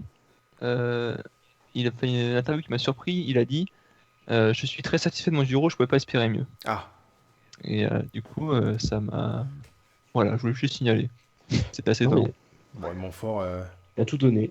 Bon, après, Montfort, c'est un peu à l'image d'un Kangert, c'est le mec qui est toujours là dans les 15 premiers, dans les 15-20 premiers. C'est les Zubeldia du pauvre. Exactement. Voilà. Passons du coup à ceux qui ont vraiment, vraiment été au centre des intentions pendant les 3 semaines. C'est ceux qui ont terminé dans le top 10 quand même. On va pas se mentir. Et alors, je vais vous faire un petit regroupement pour les 3 premiers du top 10, à savoir le 10e Formolo, le 9e Adam Yates, je savais plus lequel des deux c'était, du coup c'est pour que j'ai un peu hésité, et le 8e donc Bob Jungels, parce que c'est les 3 coureurs qui, avec Polanc visiblement, enfin, comme tu le disais Lucas, c'est les 3 coureurs qui visaient le classement du meilleur jeune, donc ils ont terminé aux 3 dernières positions du top 10, donc ben voilà, je vous les mets en un seul bloc. Parlez-moi de ces 3 coureurs-là, de ce qu'il y a à retenir. Donc pour en parler vite fait, Formolo, c'est son 2e top 10 sur un grand tour, après celui de la Vuelta l'année dernière. Deuxième d'affilée. C'est ça, 2e d'affilée. Adam Yates, lui par contre, il est resté sur une 4e place sur le dernier Tour de France, donc on peut dire qu'il a quand même un petit peu reculé au niveau de la hiérarchie, même s'il faut signaler aussi qu'il était dans la chute du blockhouse avec les Sky, donc ça aussi, ça a sans doute influencé sur ses performances au cours du Giro. Et Jungels, lui, c'est le coureur que j'ai pendant 2 semaines dit qu'il était complètement mort en montagne, qu'il était complètement nul. Ce qui était le cas quand même, faut pas se mentir, mais qui a super bien terminé le Giro pour me faire mentir et me faire passer pour un con. Et du coup, il arrive à terminer dans les 10 premiers et meilleur jeune. Mais bon, avant de vous laisser la parole, pour quand même dire que je sortais pas n'importe quoi sur le forum, Jungels, il prend 3 minutes 30 sur le blocos, 1 minute 20 à Europa sur une course de côte de 7 km, et il prend 4 minutes à Ortisei, c'était l'étape 18. Donc voilà, il a quand même pris des sacrés tirs en montagne, mais au final, il est quand même là dans le top 10. Désormais, je vous laisse la parole. Cyril, vas-y, je te laisse commencer. Donc oui, Adam Yates c'était dans la chute, donc il a perdu du temps, mais même mis à part ça, il finit quand même à 5 minutes du 7e, c'est-à-dire de Mollema, donc je pense pas qu'il les aurait rattrapés. Je pense que sa 4e place du Tour de France est un peu anecdotique et due à une course un peu chiante, on va dire. Attentiste, on dit, attention. Attentiste, voilà. Et parce que lui, c'est pas Chavez, quoi. Il est un peu moins offensif. Je pense même qu'il devrait plus se tourner vers les classiques et tout que le tour. Ça, c'est mon avis. Du coup, oui, voilà, il a quand même eu le maillot blanc la plupart du temps, mais les carences en contre-la-montre font que Youngles l'a rattrapé, parce qu'il y avait quand même 70 km de contre-la-montre sur ce tour, quasiment, donc pas mal. Mhm. Et voilà, c'est tout. Et ensuite, pour Formolo et Youngles, je vous laisse un peu. Ah ben vas-y, alors, qui veut parler? Lucas, Johan? Ouais, Jungels, bon, t'as dit qu'il était limite en montagne, mais moi j'ai envie de retenir son étape avec la double ascension du Stelvio, où au final il termine dans la roue de Thibaut Pinot. Enfin, on le voit souvent Oui, oui. dans la dernière montée. C'est la lui première qui est étape dans de la roue. montagne où il joue vraiment avec les meilleurs. Avec, à la rigueur, celle de l'Etna. Mais bon, l'Etna, est-ce que ça compte vraiment? C'est un groupe de 25 qui arrive au final au sommet. C'était la première fois. Non, non, non, on peut pas la Voilà. compter. Enfin, Il a faut fallu voir le attendre groupe, le 16e étape pour le voir faire quelque chose en montagne. Arrêtez. Enfin, Ah ouais, non, non, je suis d'accord, je suis d'accord. C'est vrai qu'au début, on était un peu déçus. Surtout qu'on voit, il était en forme en début de Giro. On en a déjà parlé avec la bordure et tout ça. Mais après, il est bien revenu dans le match. Il a toujours eu le maillot blanc en vue. Euh, bon, il remporte pas de chrono, hein, même, mais bon, en soi, c'est quand même relativement un bon résultat quand même. Sa place au classement général, vu tous les autres, tous ses concurrents, Ingles, je le voyais pas tellement plus haut. Et au final, il a bien limité la casse en montagne, vraiment. Euh, et puis bon, je suis obligé de signaler qu'il l'emporte à Bergame sur le parcours du Tour de Lombardie. Donc voilà, ça classe un coureur aussi, quoi. Effectivement, lui aussi, il a gagné son étape, effectivement. Et en attaquant, dans la dernière bosse. C'est ça aussi. En accélérant et en réglant tout le monde au sprint. Oui, voilà. En devançant le redoutable sprinter Nero Quintana, quand même. Faut le signaler. Ouais, Il mais faut bon, le signaler. allez, il faut avoir la force. Il faut avoir la force. Exactement. Johan? Ouais, du coup, pour les jeunes, en fait, l'étape décisive pour les jeunes, ça a été la 9e étape. Parce qu'en fait, au blocos, Formolo, il fait son top 10 grâce à la moto. Et Bob Jungels, il gagne le maillot blanc grâce à la moto, quoi, en gros.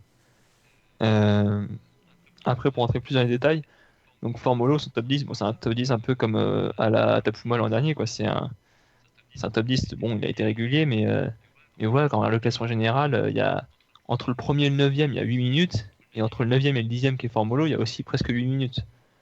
Donc il était quand même nettement en dessous du reste du top 10 Formolo, donc il s'est accroché, tant mieux pour lui, mais il lui reste quand même un gros pas à faire pour jouer avec les meilleurs. Ensuite, pour Yates, je suis assez surpris de ce que tu dis, Cyril, parce que pour moi, justement, c'est justement le coureur qui, entre les deux frangins Yates, c'est plutôt lui qui doit se focaliser sur les grands tours, selon moi. Et en fait, je me suis demandé avec Yates s'il n'était pas arrivé en forme trop tôt. Parce qu'on l'a vu vachement impressionnant sur les courses de début de saison, par exemple sur Tirreno, par exemple, où il est avec les meilleurs, je sais plus si c'est le Tour de Catalogne ou c'est son frère, je sais plus. Enfin, je l'avais vu plusieurs fois en début d'année. En Catalogne, c'est lui, je crois, il fait un top 5. Putain, c'est le problème avec les Yates, hein, quand même. C'est qu'on sait jamais lequel est lequel. Mais du coup, je me suis demandé parce que il est en forme assez tôt et on sait que c'est pas forcément le meilleur schéma. Et on sait aussi que la participation de Yates au Giro a été annoncée assez tard finalement, et un peu au même moment où Chavez est annoncé sur le Tour. Donc je me suis demandé à un moment si c'était pas Chavez qui était sur le Giro et Yates sur le Tour au programme de début de saison, et que la blessure de Chavez avait contraint à changer le plan un peu au dernier moment, et a fait que la condition de Yates n'était pas optimale sur le Giro. Donc c'est des hypothèses, hein, quoi, mais c'est... Parce que Yates, pour moi, je le voyais quand même nettement au-dessus de ce qu'il a montré sur ce Giro-là. Non, mais le coup de Chavez en France, je pense que c'était prévu depuis plus longue date, à mon avis. Enfin, ça serait de l'amateurisme d'avoir changé ça à la dernière minute. Je pense que à partir du moment où il est parti faire en Australie et tout, là, c'était parce qu'il savait qu'ensuite il allait arriver en juillet, il serait en France. Enfin, je pense. Oui, Après, c'est la communication de l'équipe a été bizarre, c'est vrai. Après, c'est surtout que le Tour de France, Après, comme il est blessé, c'est un profil qui correspond parfaitement à Chavez, donc c'est peut-être pour ça aussi que cette année, c'est ça qu'il a visé, quoi. Je suis un peu comme Thierry, je suis pas vraiment sûr que ce soit un truc par défaut. Après, qu'il soit en forme trop tôt, ça c'est tout à fait possible, hein. C'est pas le premier à qui ça arriverait, hein. En général, les deux frères là, Yates, ils font toutes les courses plus ou moins à fond. Enfin, Oui, Souvent, ils font des bons résultats. Toutes les courses, ils sont là, présents. ouais, ils sont Ils gagnent rarement, mais ils sont toujours assez là. réguliers, ouais, effectivement, quand on regarde leur palmarès. Leur jeune palmarès, hein, parce qu'ils sont tous les deux très jeunes, effectivement. Vas-y, Johan, continue. Ouais, du coup, quand on compare le fait d'arriver en forme trop tôt, bah, Bob Jungels, c'est un peu le contraire, parce que lui, c'est quand même le mec qu'on a vu un peu à la rue en montagne depuis le début de saison.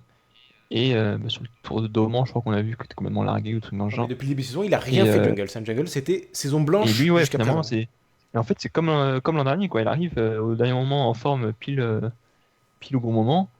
Et il arrive à faire 3 semaines à fond, parce qu'on a dit qu'il bossait pour Gaviria au début aussi. Et ouais, en troisième semaine, on l'avait vu l'an dernier. Enfin, il prouve que l'an dernier, c'était pas un hasard finalement. Et malgré son morphotype ou son profil qui est pas habituel pour un grimpeur, il arrive à tenir la très haute montagne, l'enchaînement d'école. Et ouais, donc c'est quelque chose qui m'a beaucoup surpris pour Jungels.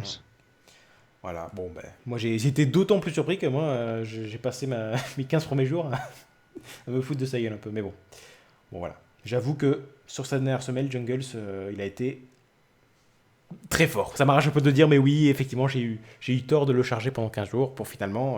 Ouais, bon, voilà, il a joué quasiment avec les meilleurs sur la Ah, fin. c'est beau de le Non, mais reconnaître. voilà, oui, C'est voilà. beau de le Il reconnaître. n'y a que les cons qui changent pas d'avis. Bon, voilà, Voilà. c'est ça. Bon, et je pense qu'on peut enchaîner avec la suite du top 10.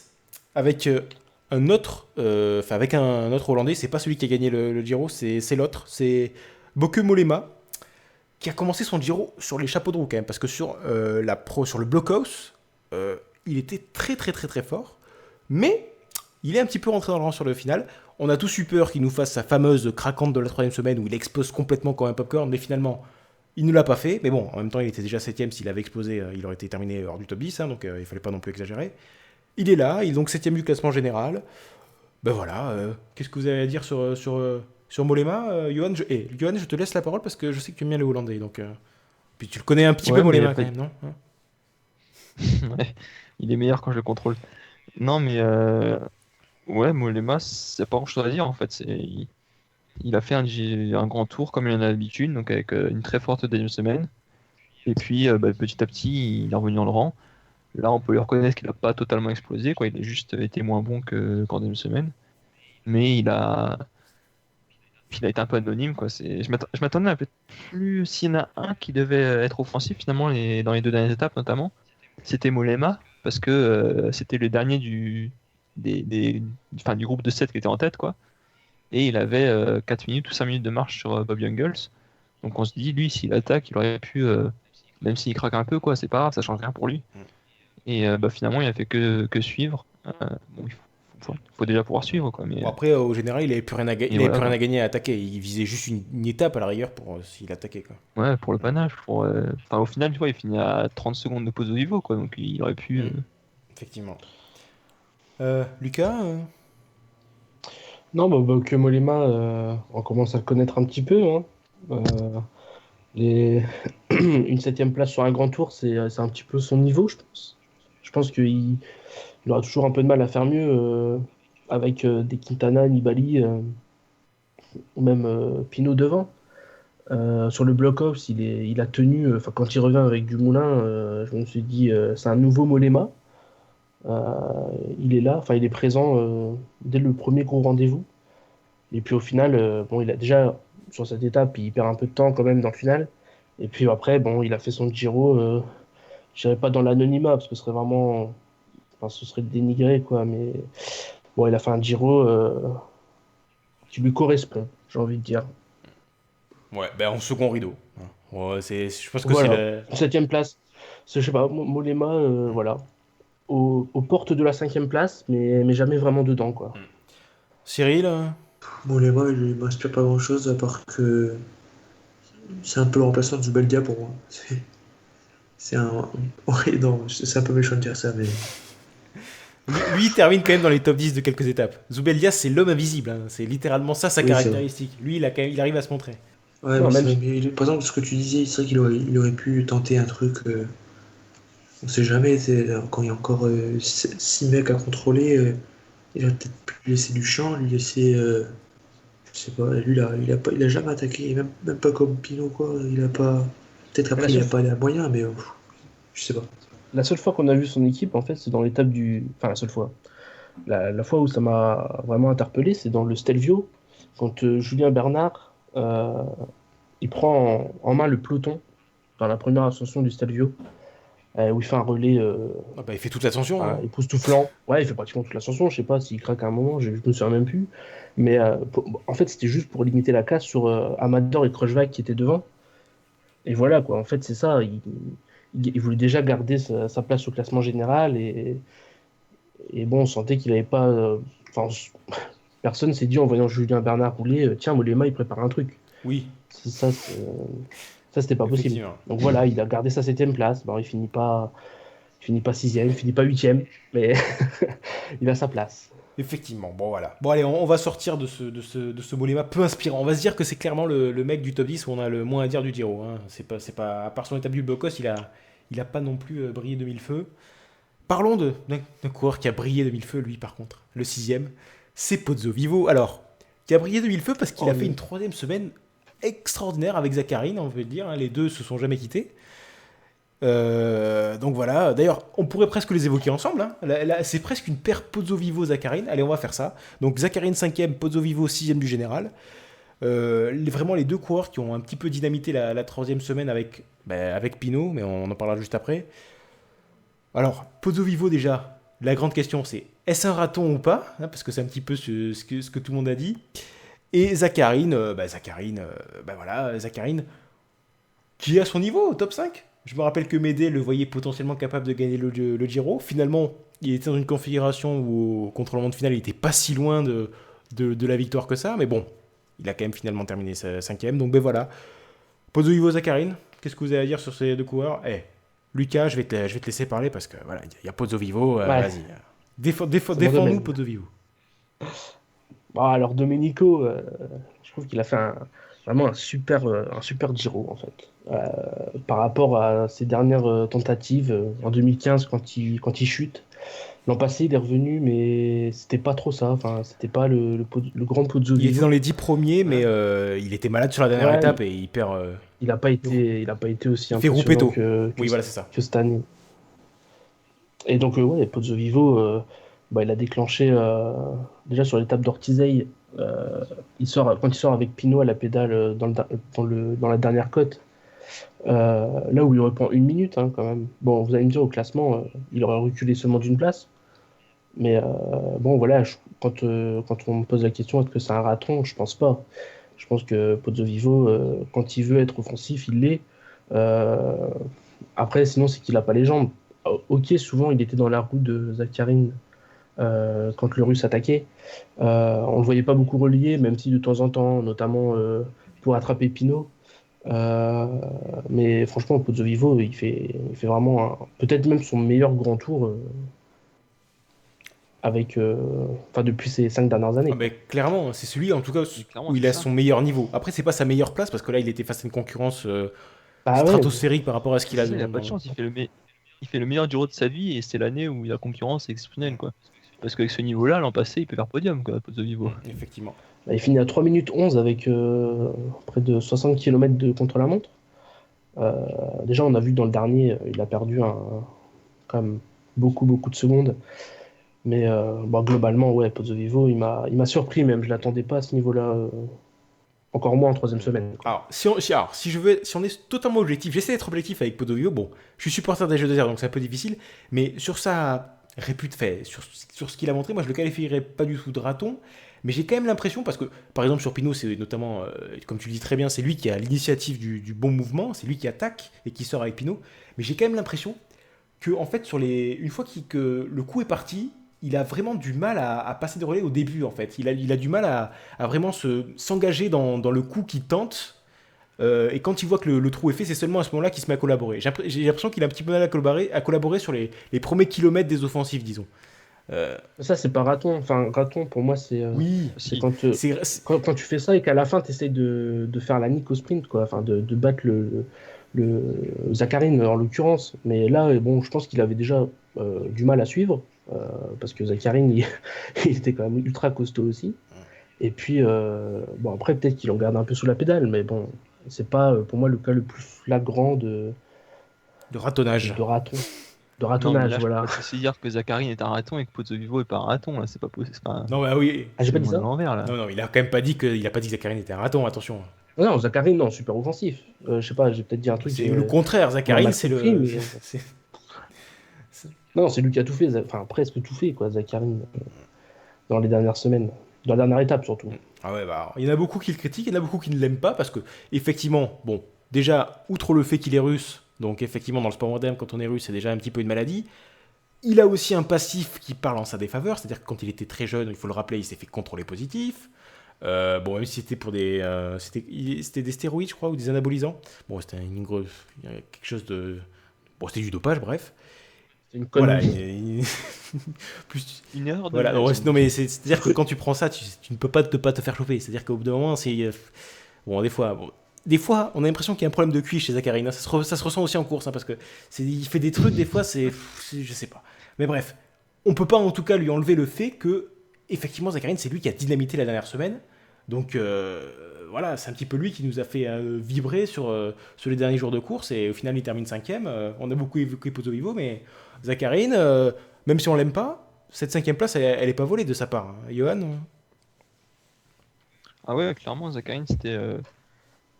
Je sais pas si c'est le plus fort ou l'un des plus forts avec Pinot, mais en 3ème semaine, en montagne, il est super bien préparé son coup. C'est ce qu'on disait par rapport au podcast de présentation où on disait que l'an dernier il est arrivé en forme trop tôt et que cette année il était plus transparent en début de saison.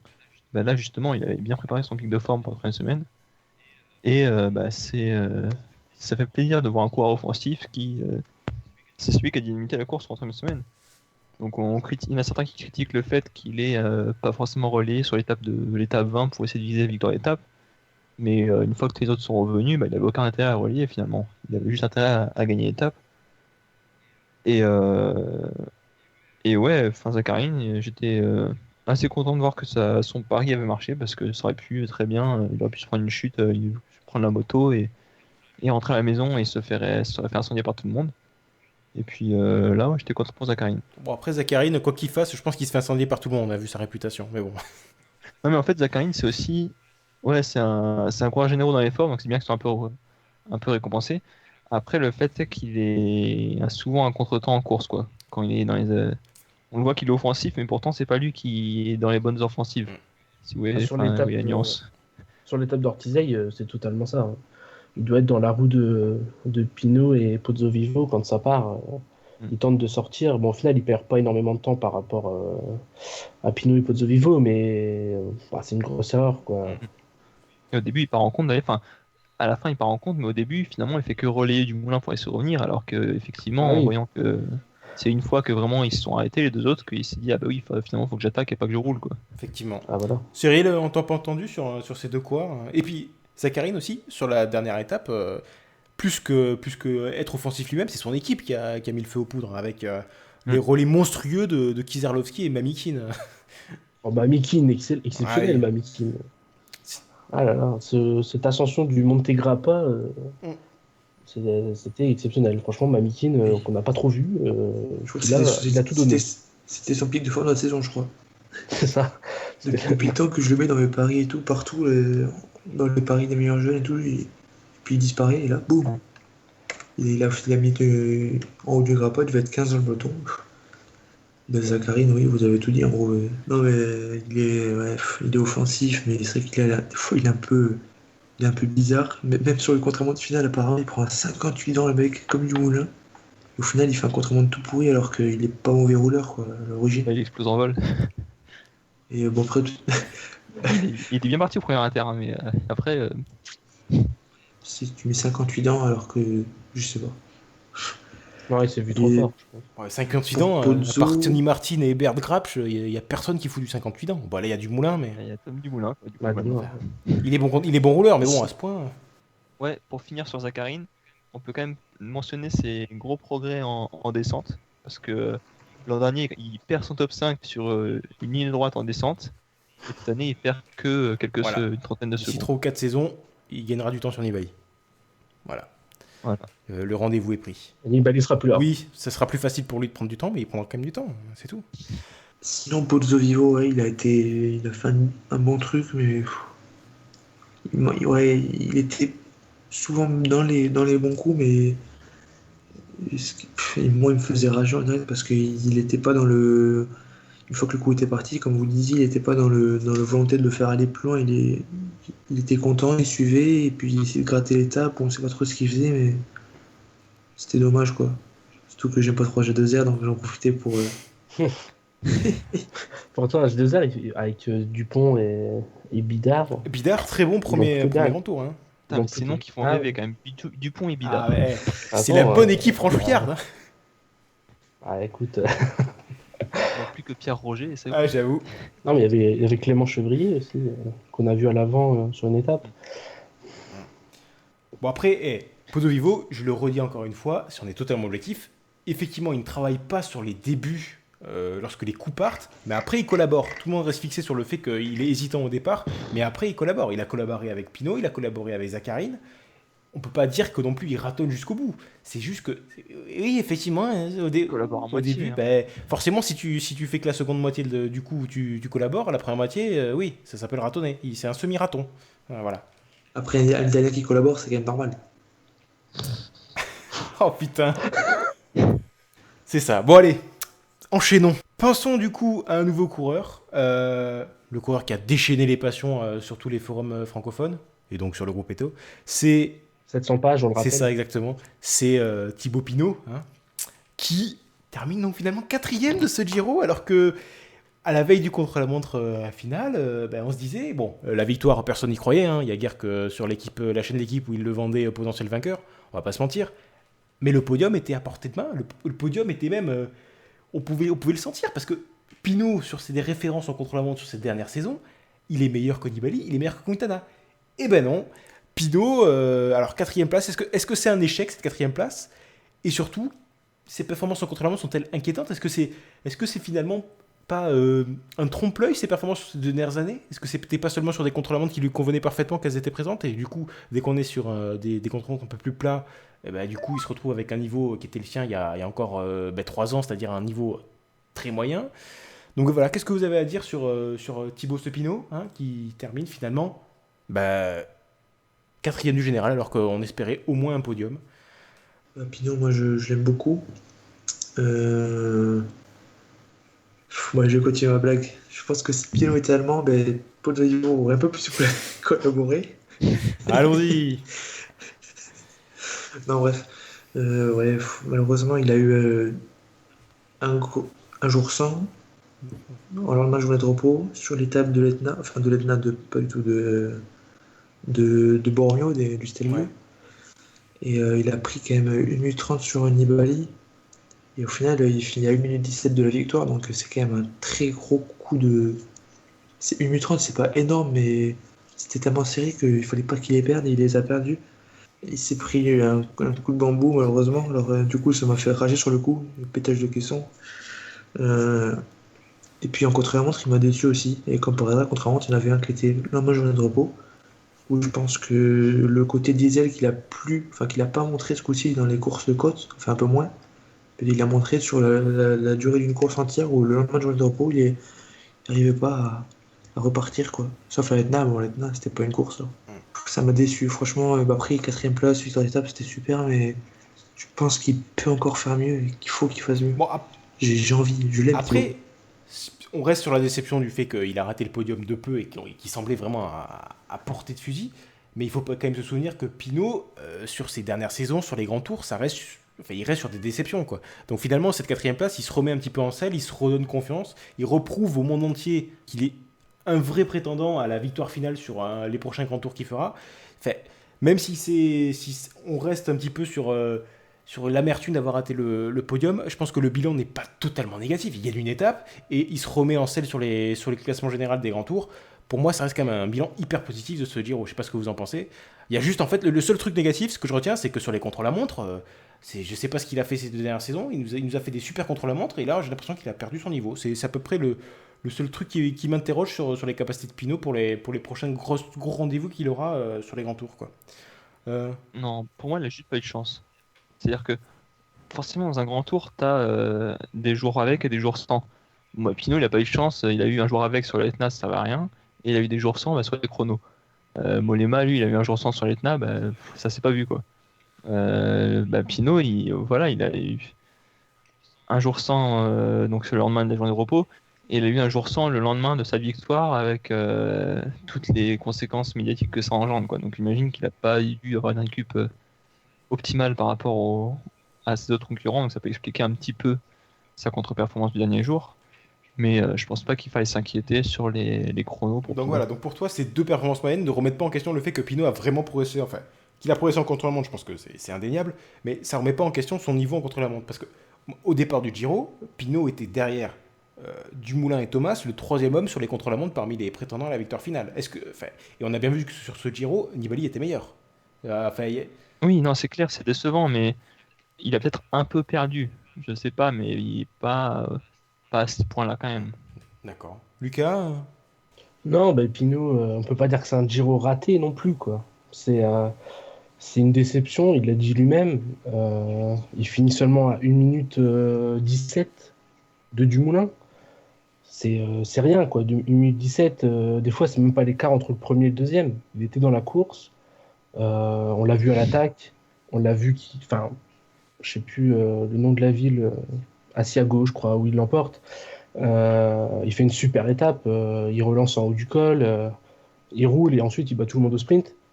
Après, sur les chronos, moi je pense qu'il a perdu un petit peu. Ou alors il se sent toujours aussi fort et il le paye au final. Je sais pas. J'ai pas tellement d'explications sur ses chronos. Bon, lui, il l'explique parce qu'il a mal dormi, parce que voilà, il a fait nuit blanche. Je sais pas, il stressait, je sais pas, c'est peut-être un peu dans la tête aussi. Mais c'est pas un Giro raté, hein. Il perd 1 minute 30 au Stelvio. Il en récupère une assez miraculeusement à Ortizei. Il était avec les meilleurs. Il termine à 35 secondes du podium. Malheureusement, sur les tablettes, c'est les 3 premiers qui restent, quoi. On verra Dumoulin, Quintana, Nibali. Et on oubliera au fur et à mesure que Pinot était là. Effectivement. Bon, après, je pense qu'avec le recul, d'ici 1 ou 2 saisons, même d'ici quelques mois, je pense qu'on retiendra quand même que c'était une bonne performance de Pinot, parce que comme je l'ai dit, moi, je trouve que c'était important qu'il figure bien au général sur ce Giro, parce qu'il restait vraiment sur des échecs successifs sur les 2 derniers Tours de France. Donc, pour moi, cette 4e place, même si pour moi, là, c'est la déception de fait d'avoir raté le podium vraiment le dernier jour qui prédomine pour l'instant, mais que dans quelques temps, on retiendra que c'est le moment où Pinot s'est remis en selle et c'est le moment où Pinot est rentré dans le jeu parmi les grands coureurs pour les courses par étapes, pour les grands tours, quoi. Mais moi, mon ressenti, moi, quand je dis que c'est une déception, c'est vraiment pour lui, quoi. Parce que, à mes yeux, il méritait totalement le podium. Il a fait la course comme il devait la faire. Une France, il nous a tous fait un peu vibrer, quoi. On s'est dit, putain, il y a un Français qui peut gagner un grand tour, quoi. Oui, ça faisait très longtemps qu'on l'avait plus vu, quoi. Parce que, bon, la victoire, on dit oui, on n'y croit pas. Il n'y a que la chaîne L'équipe qui y a cru. En lisant le forum la veille du contre-la-montre, il n'y a pas que la chaîne L'équipe qui y a cru. J'ai eu beaucoup de commentaires disant que Pinot, avec ses qualités, même s'il a très peu d'avance sur Dumoulin, on ne sait jamais, il peut réussir à, pourquoi pas, aller chipper la première place. Donc, ouais, c'est vraiment dommage, quoi. 35 secondes, c'est tellement rien sur un grand tour. Lui, je suis sûr qu'il est satisfait. C'est 2 chronos ratés, 35 secondes. Hein. C'est très largement 2 chronos ratés. Parce que... Peut-être même que sur le premier. Sur le premier, déjà, il perd 1 minute par rapport à Nibali, alors qu'il doit être au même niveau que Nibali, au moins au même niveau que Nibali. C'est vraiment ça. Bon, après, s'il n'avait pas perdu du temps sur le premier chrono, il n'aurait pas eu droit à cette minute gratuite, effectivement, comme tu le disais, sur l'étape 16, je crois. Donc, après, il faut remettre dans le contexte. Mais voilà. Alors, petite statistique, évidemment, que je n'ai pas du tout vérifié parce que c'est un podcast totalement amateur. J'avais lu sur le forum que depuis 2014, sur tous les contre-la-montre du World Tour qu'il a effectué, il était toujours dans les 20 premiers. Et que c'était la première fois, donc, sur ce Giro, qu'il sortait de ces 20 premiers depuis 2 ans, du coup. Donc voilà, c'était la petite stat qui montrait que vraiment, plus que avoir perdu du niveau en contre-la-montre, j'ai l'impression que, il s'est raté, je sais pas.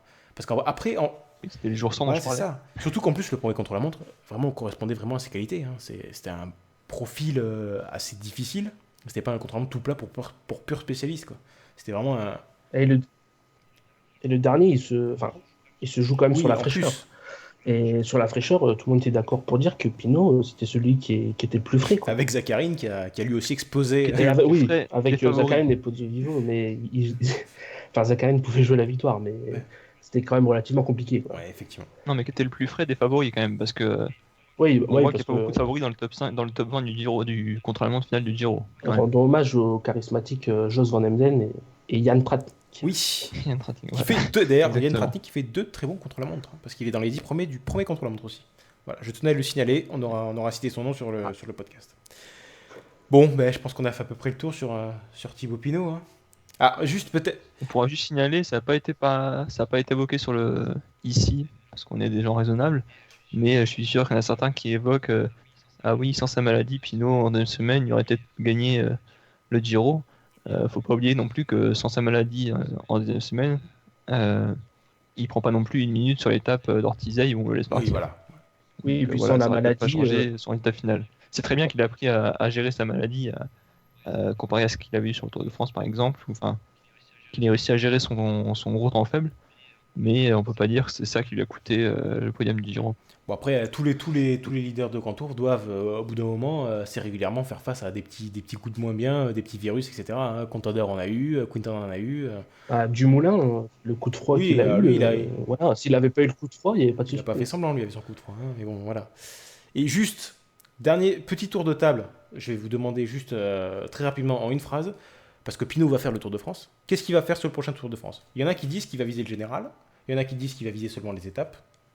Alors voilà. Cyril, Pinot sur le Tour de France, ça va faire quoi? Étape. Je pense qu'il a aucun. Enfin, a priori, il aura personne avec lui. Il aura tout le monde autour de démarre. Et lui sera là avec son copain du show, mais les deux, à mon avis, peut-être qu'au début, il va essayer de s'accrocher, mais il pourra pas. Le tas de plat, il va perdre forcément. Au bout d'un moment, il va perdre un peu, s'il tombe pas. Et ensuite, roue libre et étape. Tac, tac. Maillot à poids. Bim. Ok, très bien. Lucas? Ouais, le maillot à poids, c'est ce qui me semble le plus adapté. C'était Reichenbach sur la chaîne L'équipe en interview qui disait qu'il en parlait beaucoup, que le maillot à poids, ça le faisait rêver. Je pense que c'est l'année ou jamais. Voilà. S'il peut aller gagner une étape, je sais pas où, je sais pas quelle étape lui conviendrait le plus, mais s'il peut en gagner au moins une, voilà, faut pas qu'il se prive. Puis même quand à la base il part pour le classement général, il finit toujours par en gagner une. Donc c'est ce qu'il va viser à mon avis. D'accord, ok. Le général pour lui c'est mort, avec tout le gratin qu'il y aura. Johan?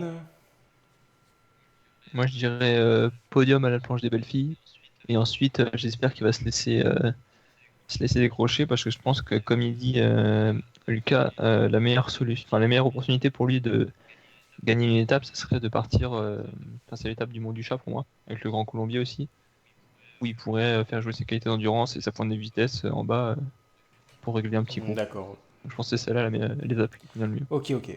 Mais je le vois pas jouer, le général. Bon, par contre, ce qui est sûr, c'est que je vous préviens, c'est que sur France Télé, ils vont vendre Pinot comme un potentiel vainqueur du Tour de France. Hein. Après ce sera à lui de communiquer avec voilà. son équipe. Attention dessus, quoi. qu'il prenne bien le virage là, parce que je le sens venir gros comme une maison. Oh la déception Pinot qui lâche dès cette. Enfin voilà. Mais bon. Ouais, quand il va être lâché, il aura la caméra sur lui pendant quelques kilomètres. Quoi. Mais bon. Au moins cette fois-ci, il aura une bonne excuse. Ça sera Oui, normal voilà. cette fois-ci. Bon bref. Ne revenons pas sur des moments tragiques. Enfin, faut qu'il revienne avec quelque chose, parce que s'il finit le Tour de France sans avoir rien gagné, Oui. enfin, là ce serait vraiment une déception. Certes. Bon, je pense qu'il est moment de s'attaquer au podium. Hein. Le troisième, donc, sur ce podium, c'est Vincenzo Nibali. Bon, voilà, qui... Alors, on l'avait un petit peu annoncé sur le podcast de présentation. On l'avait trouvé un petit peu juste, un petit peu limite depuis le début de saison. Et il semblait que Nibali était un petit peu sur la pente descendante. Et bon, effectivement, il est tenant du titre et il n'arrive pas à conserver son titre. Donc, on a envie de dire que, il est moins fort que l'année dernière. Mais finalement, est-ce vraiment le cas, vu la concurrence qu'il y avait sur cette édition, vu la dureté de cette édition? Donc, qu'est-ce que vous en pensez de Nibali? Est-ce qu'il est sur la pente descendante ou est-ce qu'il est juste à sa place lorsqu'il est face à une concurrence vraiment au top du top? Et qui est, voilà, est-ce qu'on a eu un Nibali vraiment au même niveau que l'année dernière, mais juste un poil moins fort parce qu'il était face à des coureurs d'un plus haut niveau? Cyril? Ben oui, il est sur la pente descendante, mais il aime bien ça de toute façon, les pentes qui descendent. Alors, Oh là là, joli. Non, oui, c'est vrai qu'il est moins. C'est pas le Nibali de l'année dernière et 2014. Mais bon, sans être brillant, il a jamais été vraiment brillant. Il fait un podium. Et quand je réfléchis, je vois même pas où c'est qu'il fait un podium en fait. Pas sur Stelvio, sinon. Mais il fait podium quand même. Du Bah, coup, c'était- Après, il fait deux bons chronos fait. aussi. Finalement, c'est presque là, j'ai envie de dire, Oui, qu'il fait voilà. son podium. C'est sur les 2 bons chronos qu'il fait. C'est ça, parce qu'après, ensuite, il était usé sur les dernières semaines, il n'arrivait pas à faire ce qu'on disait au début, quoi. Pas d'offensive, même moins que Pinot, là, quand il attaquait, c'était un peu. C'était pour faire plaisir à la raille, quoi. Sinon, Ok. Bah, c'était pas des grosses attaques, mais c'était souvent les premières. Enfin, la première. C'était souvent quand on se disait qui va attaquer, Nibali, il en faisait toujours une petite où il se faisait contrer, mais il montrait qu'il était là. À Europa, c'est la Bahreïn qui emmène tout le monde. Bon, après, c'est Vincenzo Nibali, hein, il commence aussi, voilà, il a de l'expérience. Il n'est pas aussi fort que l'an passé, je pense pas. Mais comme vous l'avez dit, c'est pas la même concurrence. Mais bon, il ramène quand même la seule victoire, si je me trompe pas, la seule victoire italienne Oui. euh, de ce Giro, quoi. Donc, pour les Italiens, ça reste quand même enfin, le coureur italien de ce Giro. Et voilà, avec un podium, ça reste une réussite. Alors, je m'étais surtout. J'ai beaucoup insisté sur le fait qu'il était peut-être face à une concurrence. Il est au même niveau que l'année dernière, mais face à une concurrence meilleure. Parce que, d'après ce que j'ai lu, au niveau purement performance physique, il est quasiment au même niveau qu'en fait que ce qu'il avait affiché l'année dernière. Donc c'est pour ça que je me dis que finalement, est-ce que Nibali n'est pas juste un coureur qui a gagné ses plus grands succès parce qu'il était pas face aux tout meilleurs mondiaux et que là quand il est face aux tout meilleurs mondiaux c'est pas un mec qui joue la gagne, c'est un mec qui joue le podium. Non, non, je pense juste que ses meilleures années sont derrière lui. Sa meilleure année, c'était 2014. Il a eu, voilà, il a eu la malchance que Froome et Contador tombent. Du coup, on remettra toujours en cause son Comme je viens de le succès. faire. Mais voilà. Mais sinon, sur ce Giro, Nibali, moi, il m'a impressionné sur les deux courses pour la montre, où je le voyais pas aussi fort. Notamment le premier où il avait très bien géré son effort. Et après l'étape du Stelvio, je l'ai pas. Enfin, c'est une des étapes que j'ai pas vue. J'ai juste vu un petit live écrit, du coup, enfin, j'ai pas été si impressionné que ça. Enfin, j'ai pas vu d'image, du coup, j'ai moins de sensations là-dessus. Et pour le reste, Nibali il m'a plutôt. J'ai pas envie de trop critiquer par rapport à ce qu'il a fait par le passé, mais enfin, il m'a plutôt déçu dans sa communication et dans son attitude vis-à-vis des concurrents, quoi. Voilà.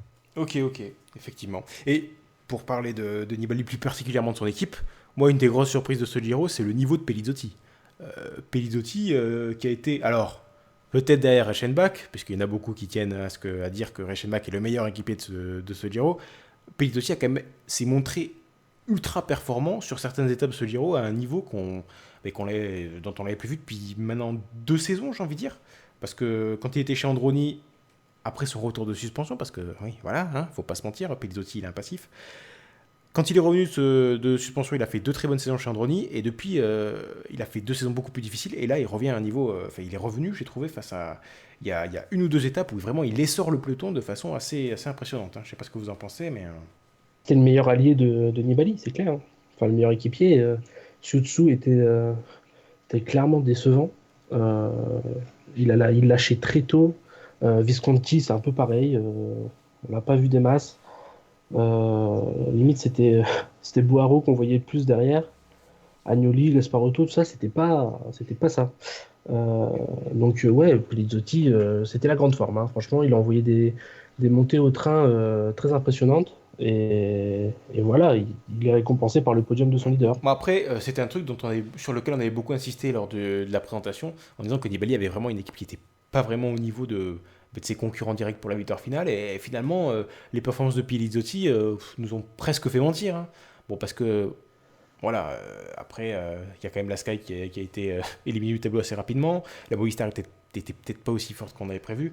Mais bon, voilà, quoi. Passons à la Movistar, plus particulièrement à Nairo Quintana. Il n'y aura pas de doublé Giro Tour pour lui, hein, puisque voilà, il termine donc second de ce Giro. Quintana, je pense que ça faisait très très longtemps qu'on l'avait pas vu, qu'on l'avait vu en difficulté en montagne presque à certains moments. Il y a guère que Froome qui arrivait, dans mes souvenirs, qui arrive vraiment, où je le vois vraiment se faire larguer par quelqu'un en montagne. Et ben non, là, cette année, visiblement, vu qu'il vise également le Tour, il n'était pas arrivé en condition optimale sur ce Giro, c'est même quasiment sûr. Et donc du coup, il fait un Giro où il est pas resplendissant, il tente des trucs quand même 2-3 fois, mais finalement il gagnera pas. Il avait le maillot rose le dernier jour, mais il a finalement perdu sur le contre-la-montre final. Donc voilà, Nairo Quintana, deuxième de ce Giro, battu par Tom Dumoulin, du coup dont on va parler juste après. Qu'est-ce que vous en pensez, Johan? Quintana, il a dû placer sur ce Giro autant d'attaques que dans ses 4 ou 5 grands tours précédents réunis. Et c'est assez étonnant parce que d'habitude, on voit Quintana attaquer quand il est sûr d'être le meilleur. Et là, il a quand même osé attaquer alors qu'il savait qu'il n'avait pas forcément les moyens de faire des différences. Mais c'est quand même un peu plus encourageant que ce qu'il a montré sur les grands tours précédents, Quintana. On l'a vu attaquer une fois sur l'étape d'Ortigia, je crois, où il attaque à 50 km de l'arrivée. Donc ça vaut le détour quand même pour Quintana. Oui, mais bon, là, Mais c'est juste qu'il a... j'ai quand même envie de dire que sur cette attaque de Ortizei, c'est de la poudre de perlimpinpin, comme on dirait ces derniers temps. C'est-à-dire qu'il espère larguer Dumoulin sur des pourcentages à 6% à 1,5 km du sommet. Je ne vois pas quel était le projet dans cette attaque. Cette attaque, elle doit intervenir beaucoup plus tôt dans le col. Pour moi, c'est une évidence, quoi. C'est une sorte de dépucelage. Oui. Il est un peu timide au début et puis après ça va aller. D'ici 3 ou 4 Giro, il saura qu'il faut attaquer non pas à 1,5 km du sommet, mais un peu avant, quoi. Oui, pourquoi pas. Mon grand regret, c'est l'étape du Stelvio, hein. Bon, on a vu qu'il était quand même bien. Il finit avec les meilleurs. Enfin, c'est assez logique pour lui. Il a Amador devant dans la première montée du Stelvio. Il a une descente qui suit. Il y a Dumoulin qui visiblement n'était pas très très bien vu son incident. Franchement, j'ai beaucoup regretté qu'il n'ait pas au moins tenté. Voilà, je dis pas de prendre forcément de l'avance, mais tenter d'attaquer dans le Stelvio pour essayer de rejoindre ses coéquipiers devant et faire la vallée ensemble. Et en plus, avec l'avance qu'il... Bon, après, je refais pas la course parce que voilà, j'ai un peu cette manie, mais s'il avait pris un peu d'avance, avec le problème du moulin derrière, c'était jackpot pour lui, quoi. Mais j'ai envie de dire que c'est un petit peu le truc... vraiment le truc symptomatique de cette équipe Movistar, c'est que c'est même pas sur Quintana Quintana, je trouve qu'il a été plutôt offensif. Il y a beaucoup de gens qui l'ont critiqué. Moi, je trouve. Voilà. Ouais, je trouve aussi. Hein, on peut avoir l'impression. Moi, s'il y a un truc à critiquer, c'est plus la tactique de l'équipe Movistar. Le nombre de fois où Movistar a mis 1, 2, voire 3 coureurs à l'avant dans une échappée, où on se dit ça va attaquer de loin, ils vont servir de relais, et où il ne s'est rien passé. Je suis désolé. Amador, Anacona, lorsqu'ils partent dans les échappées, ils ont servi à que dalle. Quel est le projet d'un.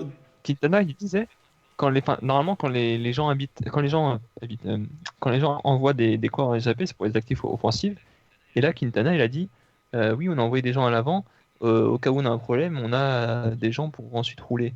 En fait, ils envoient des gens à l'avant pour une tactique défensive. Ouais. Et c'est un concept un peu spécial. Ce serait sympa d'avoir Eusebio Unzue dans le podcast un jour, quoi, qui explique un petit peu ce qu'il cherche à faire sur les tactiques avec Quintana, parce que vraiment, des fois, c'est incompréhensible.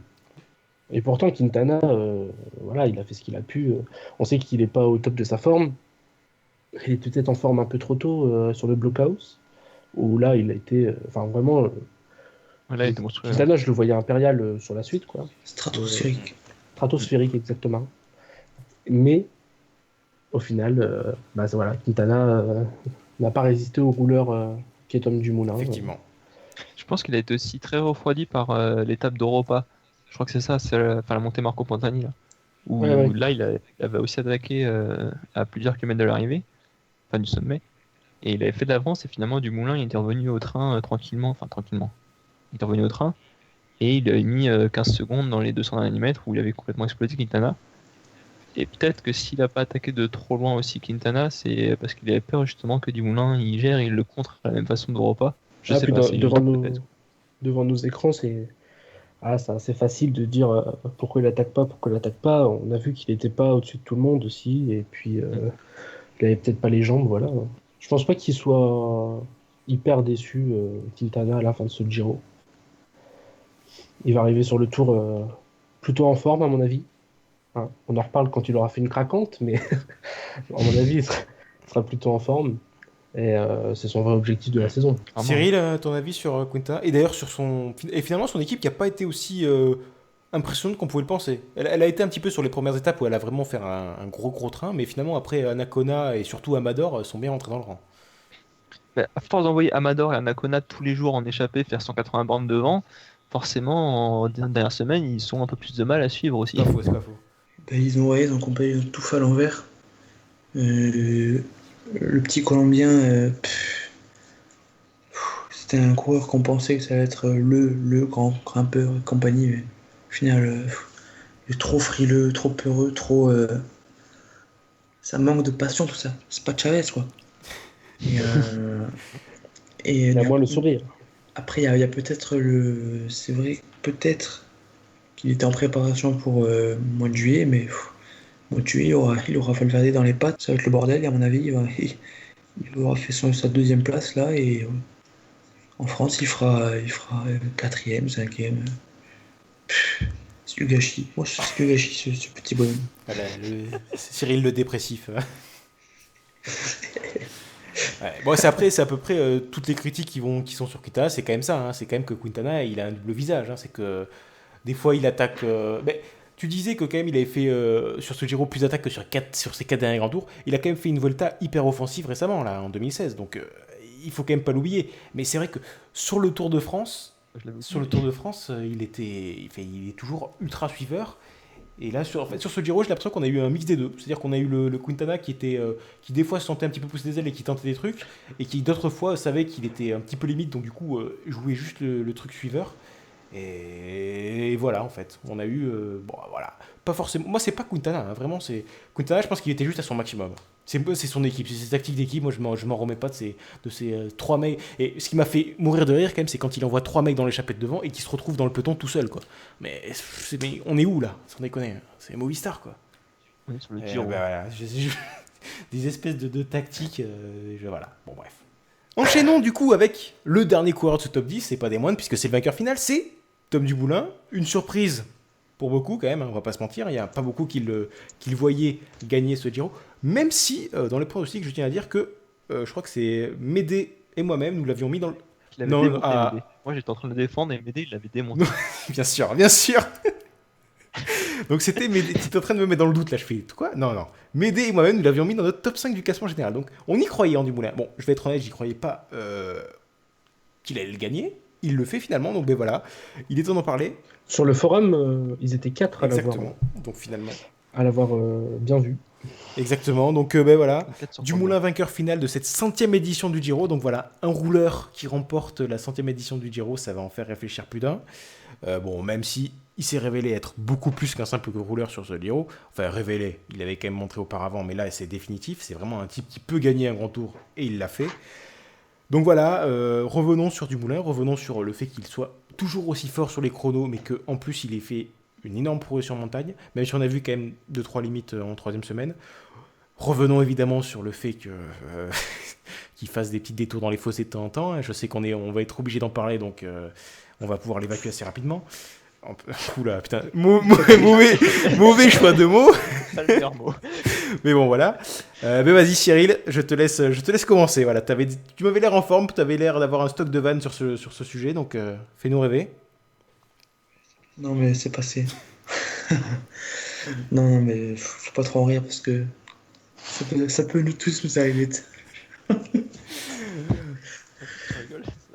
Non, mais bon, franchement, en fait, heureusement qu'il y a eu ça parce que sinon, ce serait vraiment fait chier sur la fin de la course. Quoi. Enfin, Ouais, encore une fois, joli choix de mots. C'est même pas fait esprit. Ouais, voilà. Non, mais sinon, oui. Il n'y a pas grand chose à dire. C'était le meilleur. Il a gagné. Il était offensif quand il fallait l'être. Il était gestionnaire quand il fallait l'être. Il a gagné son étape de contre-la-montre, une étape de montagne. Et voilà. Et Malgré il avait juste le truc encore plus à souligner, c'est qu'il n'avait pas d'équipier en montagne du tout. oui, avec la chute et l'abandon de Kelderman. Voilà, parce que Geschke et Tendam, c'est bien pour gagner 3 millions au début, mais au bout d'un moment, ils n'étaient plus là, quoi. Du coup, c'était impressionnant. Geschke, ça- dans les derniers jours, a été important, je pense. Ah, quand mais même. il le tracte sur la 18e ou la 19e étape, je sais plus laquelle des deux, où il le tracte pendant une bonne partie de l'ascension.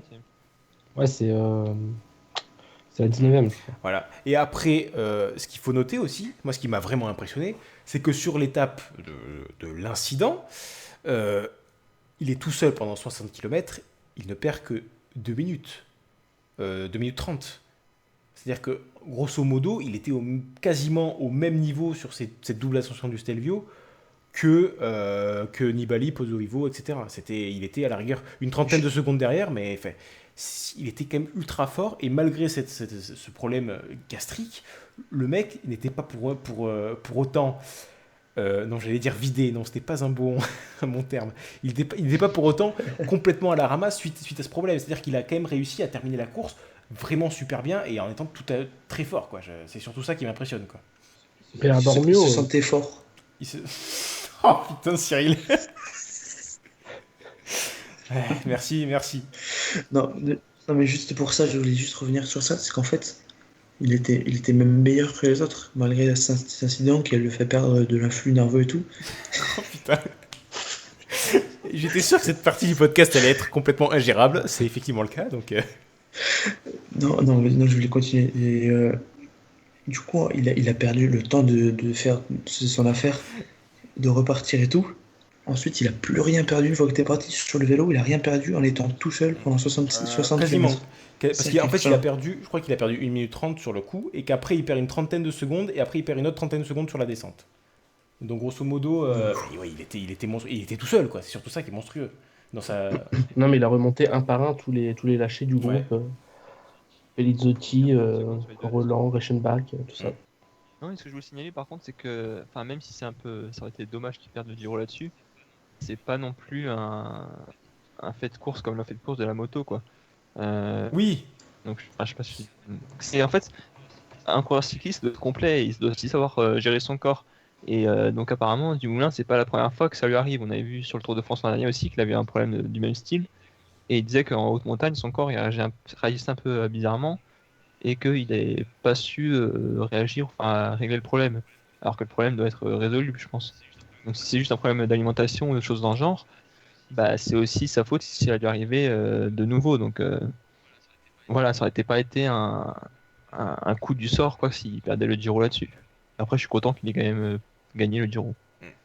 Ah, c'est le premier néerlandais à remporter le Giro, donc déjà pour un pays de vélo comme ça, moi je trouve ça super bien. En plus du Tom Dumoulin, 26 ans seulement, spécialiste du chrono qui se met enfin à gagner une course par étape, parce que je crois que la dernière course par étape qu'il a gagnée, enfin je sais même pas s'il en a déjà Alors, gagné. statistique Les de derniers ouf. passé C'est sur moi le qui l'ai programme. cité, cette magnifique statistique, c'est que c'est la première fois que Dumoulin gagne un classement général d'une course par étape depuis le triptyque des Monts et Châteaux 2011.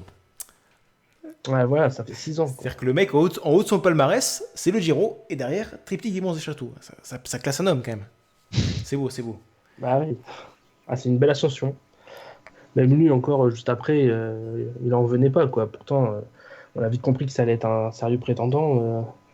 Mais même avant le chrono, même pendant le chrono, je sais pas, il le sentait pas. Enfin, il avait toujours ce petit doute que ça allait peut-être pas être lui le grand vainqueur. Et puis au final, voilà, il s'impose et pour lui, vu le coureur, enfin, et la sympathie, je trouve qu'il dégage.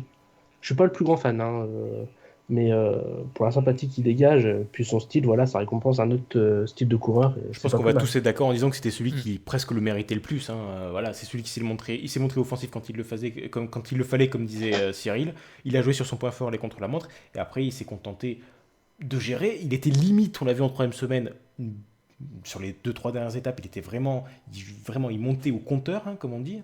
Mais c'est sur ça qu'il gagne. Et il gagne un Giro quand même avec donc un incident qui lui fait perdre 2 minutes 30, plus le fait qu'il ait perdu son principal équipier dans la montagne.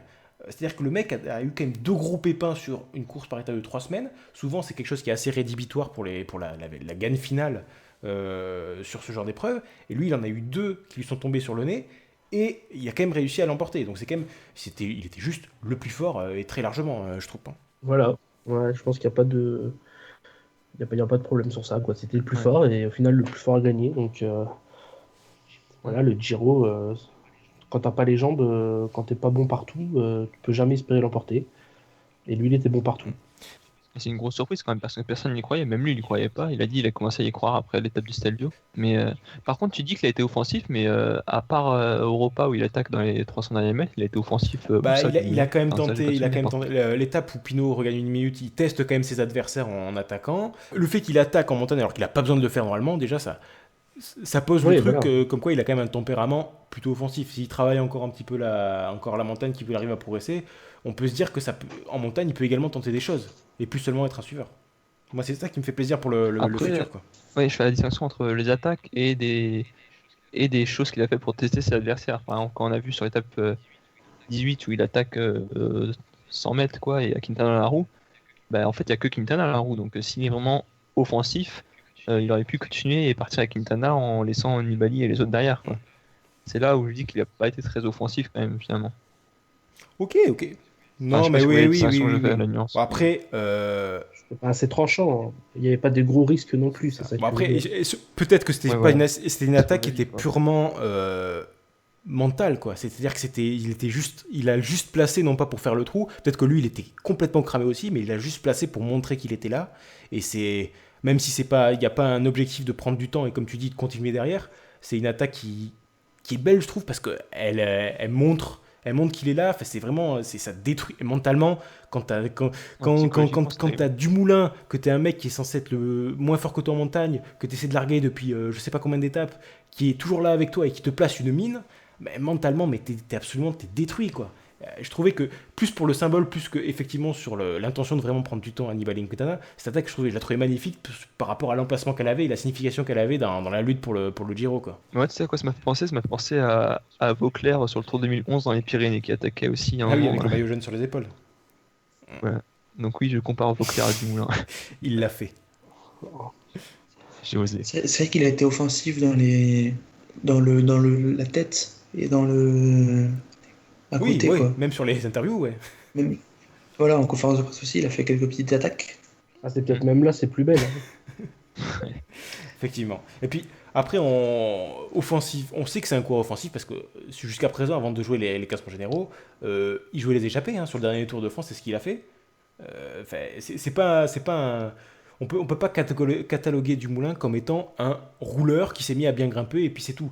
C'est aussi un attaquant, c'est un mec qui est capable, qui a du punch aussi, parce qu'on oublie de le dire, mais si c'est un mec qui s'est mis à grimper, entre guillemets, enfin, même si ça fait un petit moment qu'il s'est grimpé, parce que moi je ferai remarquer aux gens que dès sa première année pro, je crois, ou sa seconde année pro, il est déjà présent sur les Tours de Suisse quasiment tous les ans depuis qu'il est passé pro, donc c'est quand même des tours ultra montagneux, donc ça montre que c'est pas non plus un mec qui s'est inventé grimpeur, c'est qu'il avait quand même des capacités dès le départ.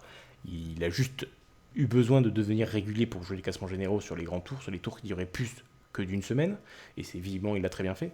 Mais Dumoulin, c'est un mec qui est un énorme grimpeur, mais qui sur tous les autres terrains est aussi capable de gagner du temps et de faire de très belles choses. Et même il a gagné aussi, il a très bien figuré sur le Grand Prix de Montréal ou du Québec, je sais jamais lequel des deux, je les confonds tout le temps. Mais ça montre aussi que c'est un mec qui a du punch. Enfin, je trouve que Bah, même sur oui, la voilà, Volta, bah hein. ouais, la La Volta, Volta, ouais, à Caminito del Rey, et mince, le nom me revient plus. il gagne étape 2. Bref, il y a 2 étapes où il termine, Voilà, c'est où il termine super bien sur la Volta, et c'est deux Voilà, murs, hein. Il y a pas d'autre chose, tout c'est ça deux pour murs. dire, un long discours que j'ai fait pour vous dire, ne résumons pas Tom Dumoulin à un simple rouleur qui a appris à grimper. C'est bien plus que ça, c'est un mec qui, depuis qu'il est passé pro, est ultra complet. Certes, c'est un monstre en contre-la-montre, mais sur les autres domaines du cyclisme, il est aussi très très fort, il ne faut pas l'oublier, et il l'a montré sur ce Giro, où, même s'il n'était pas le meilleur en montagne, il était, allez, dans la hiérarchie, il était quoi? Troisième? Il était sans doute sur le podium pendant les 2 premières semaines, il a un petit peu eu de mal à terminer le Giro, j'ai eu l'impression. Et il a un petit peu rétrogradé, il était quoi, 5-6e vers la fin, mais il était en tout cas toujours parmi les meilleurs, même en montagne. Non, et du coup, non, je voulais signaler qu'on voyait qu'il n'a pas l'habitude de gérer son grand tour quand même, parce que avec les déclarations, en fait, il a commencé à croire à la victoire. Enfin, il s'est dit que le plus dur était passé après le Stelvio, et c'est finalement après qu'il a failli perdre le Giro, quand il a commencé donc à faire ses déclarations et qu'il a été inattentif sur l'étape 19, je crois, où ça part dès le début d'étape, où on se dit on va avoir 150 km de folie, tu sais, où il est dans dans un second groupe à l'arrière, avec heureusement qu'il est avec Mollema et Kronwijk d'ailleurs. Et je pense qu'il s'en serait voulu très très longtemps s'il avait perdu le Giro, juste parce qu'il discutait à l'arrière du peloton.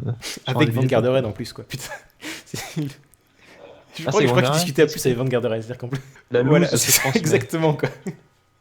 Non, quand je disais sur la Vuelta, c'était à la Cumbre del Sol où il s'impose devant Froome et Purito, quoi, sur une arrivée de puncher. Donc, on voyait déjà ses qualités et qu'on a vu aussi à Europa cette année. Effectivement. Pot pourri final, disons, ceux qui ont gagné des étapes et qu'on n'a pas réussi à passer jusqu'à présent, hein, c'est totalement un truc fait à la volée et pas du tout préparé, hein, je vous le garantis. Donc allons-y. Postelberger, Dillier, le duel Morabito-Ludvigson, si vous voulez l'évoquer, l'épisode Campenart, Costa qui fait 3 fois deuxième, et évidemment Pierre. Alors Pierre Roland, on est quand même obligé d'en parler. Les autres, c'est facultatif, c'est si vous voulez en parler ou pas. Mais Roland, on est obligé d'en parler parce que Roland, on se fout de sa gueule depuis 2 ans sur ce podcast. Là, il y a une étape, on est obligé quand même de lui dire félicitations, sinon on va passer pour des gros faux culs. Donc, bah voilà, félicitations Pierrot. Attaque de Pierre Voilà. Roland. Cyril. Ben ouais, il a gagné, bravo. Voilà. En plus, il a gagné sur une étape pas montagneuse. Alors, c'était improbable. Mais bien joué, bien joué, petit. D'ailleurs, chez Cannondale, à part Roland et Formolo, j'ai bien aimé Michael Woods, le Canadien, qui a pas eu d'étape, mais Qui a fait un bien énorme montré, boulot en tout pour cas. Roland aussi sur l'étape qu'il gagne, hein, parce que c'est derrière, c'est lui qui C'est va vrai. chercher tout le monde. Hein. c'est vrai. C'est vrai. Et il règle le peloton derrière l'échappée de Dillier, je crois, sur l'étape 6. Oui, il me c'est ça, semble. ouais.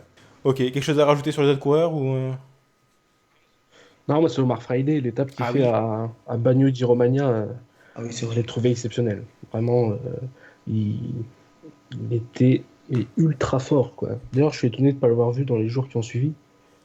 Mais parce que son étape, c'était une dinguerie, quoi. C'était le plus fort. Il revenait comme il voulait sur Rui Costa, sur Roland. Il a fait son sprint, il n'y a pas eu photo.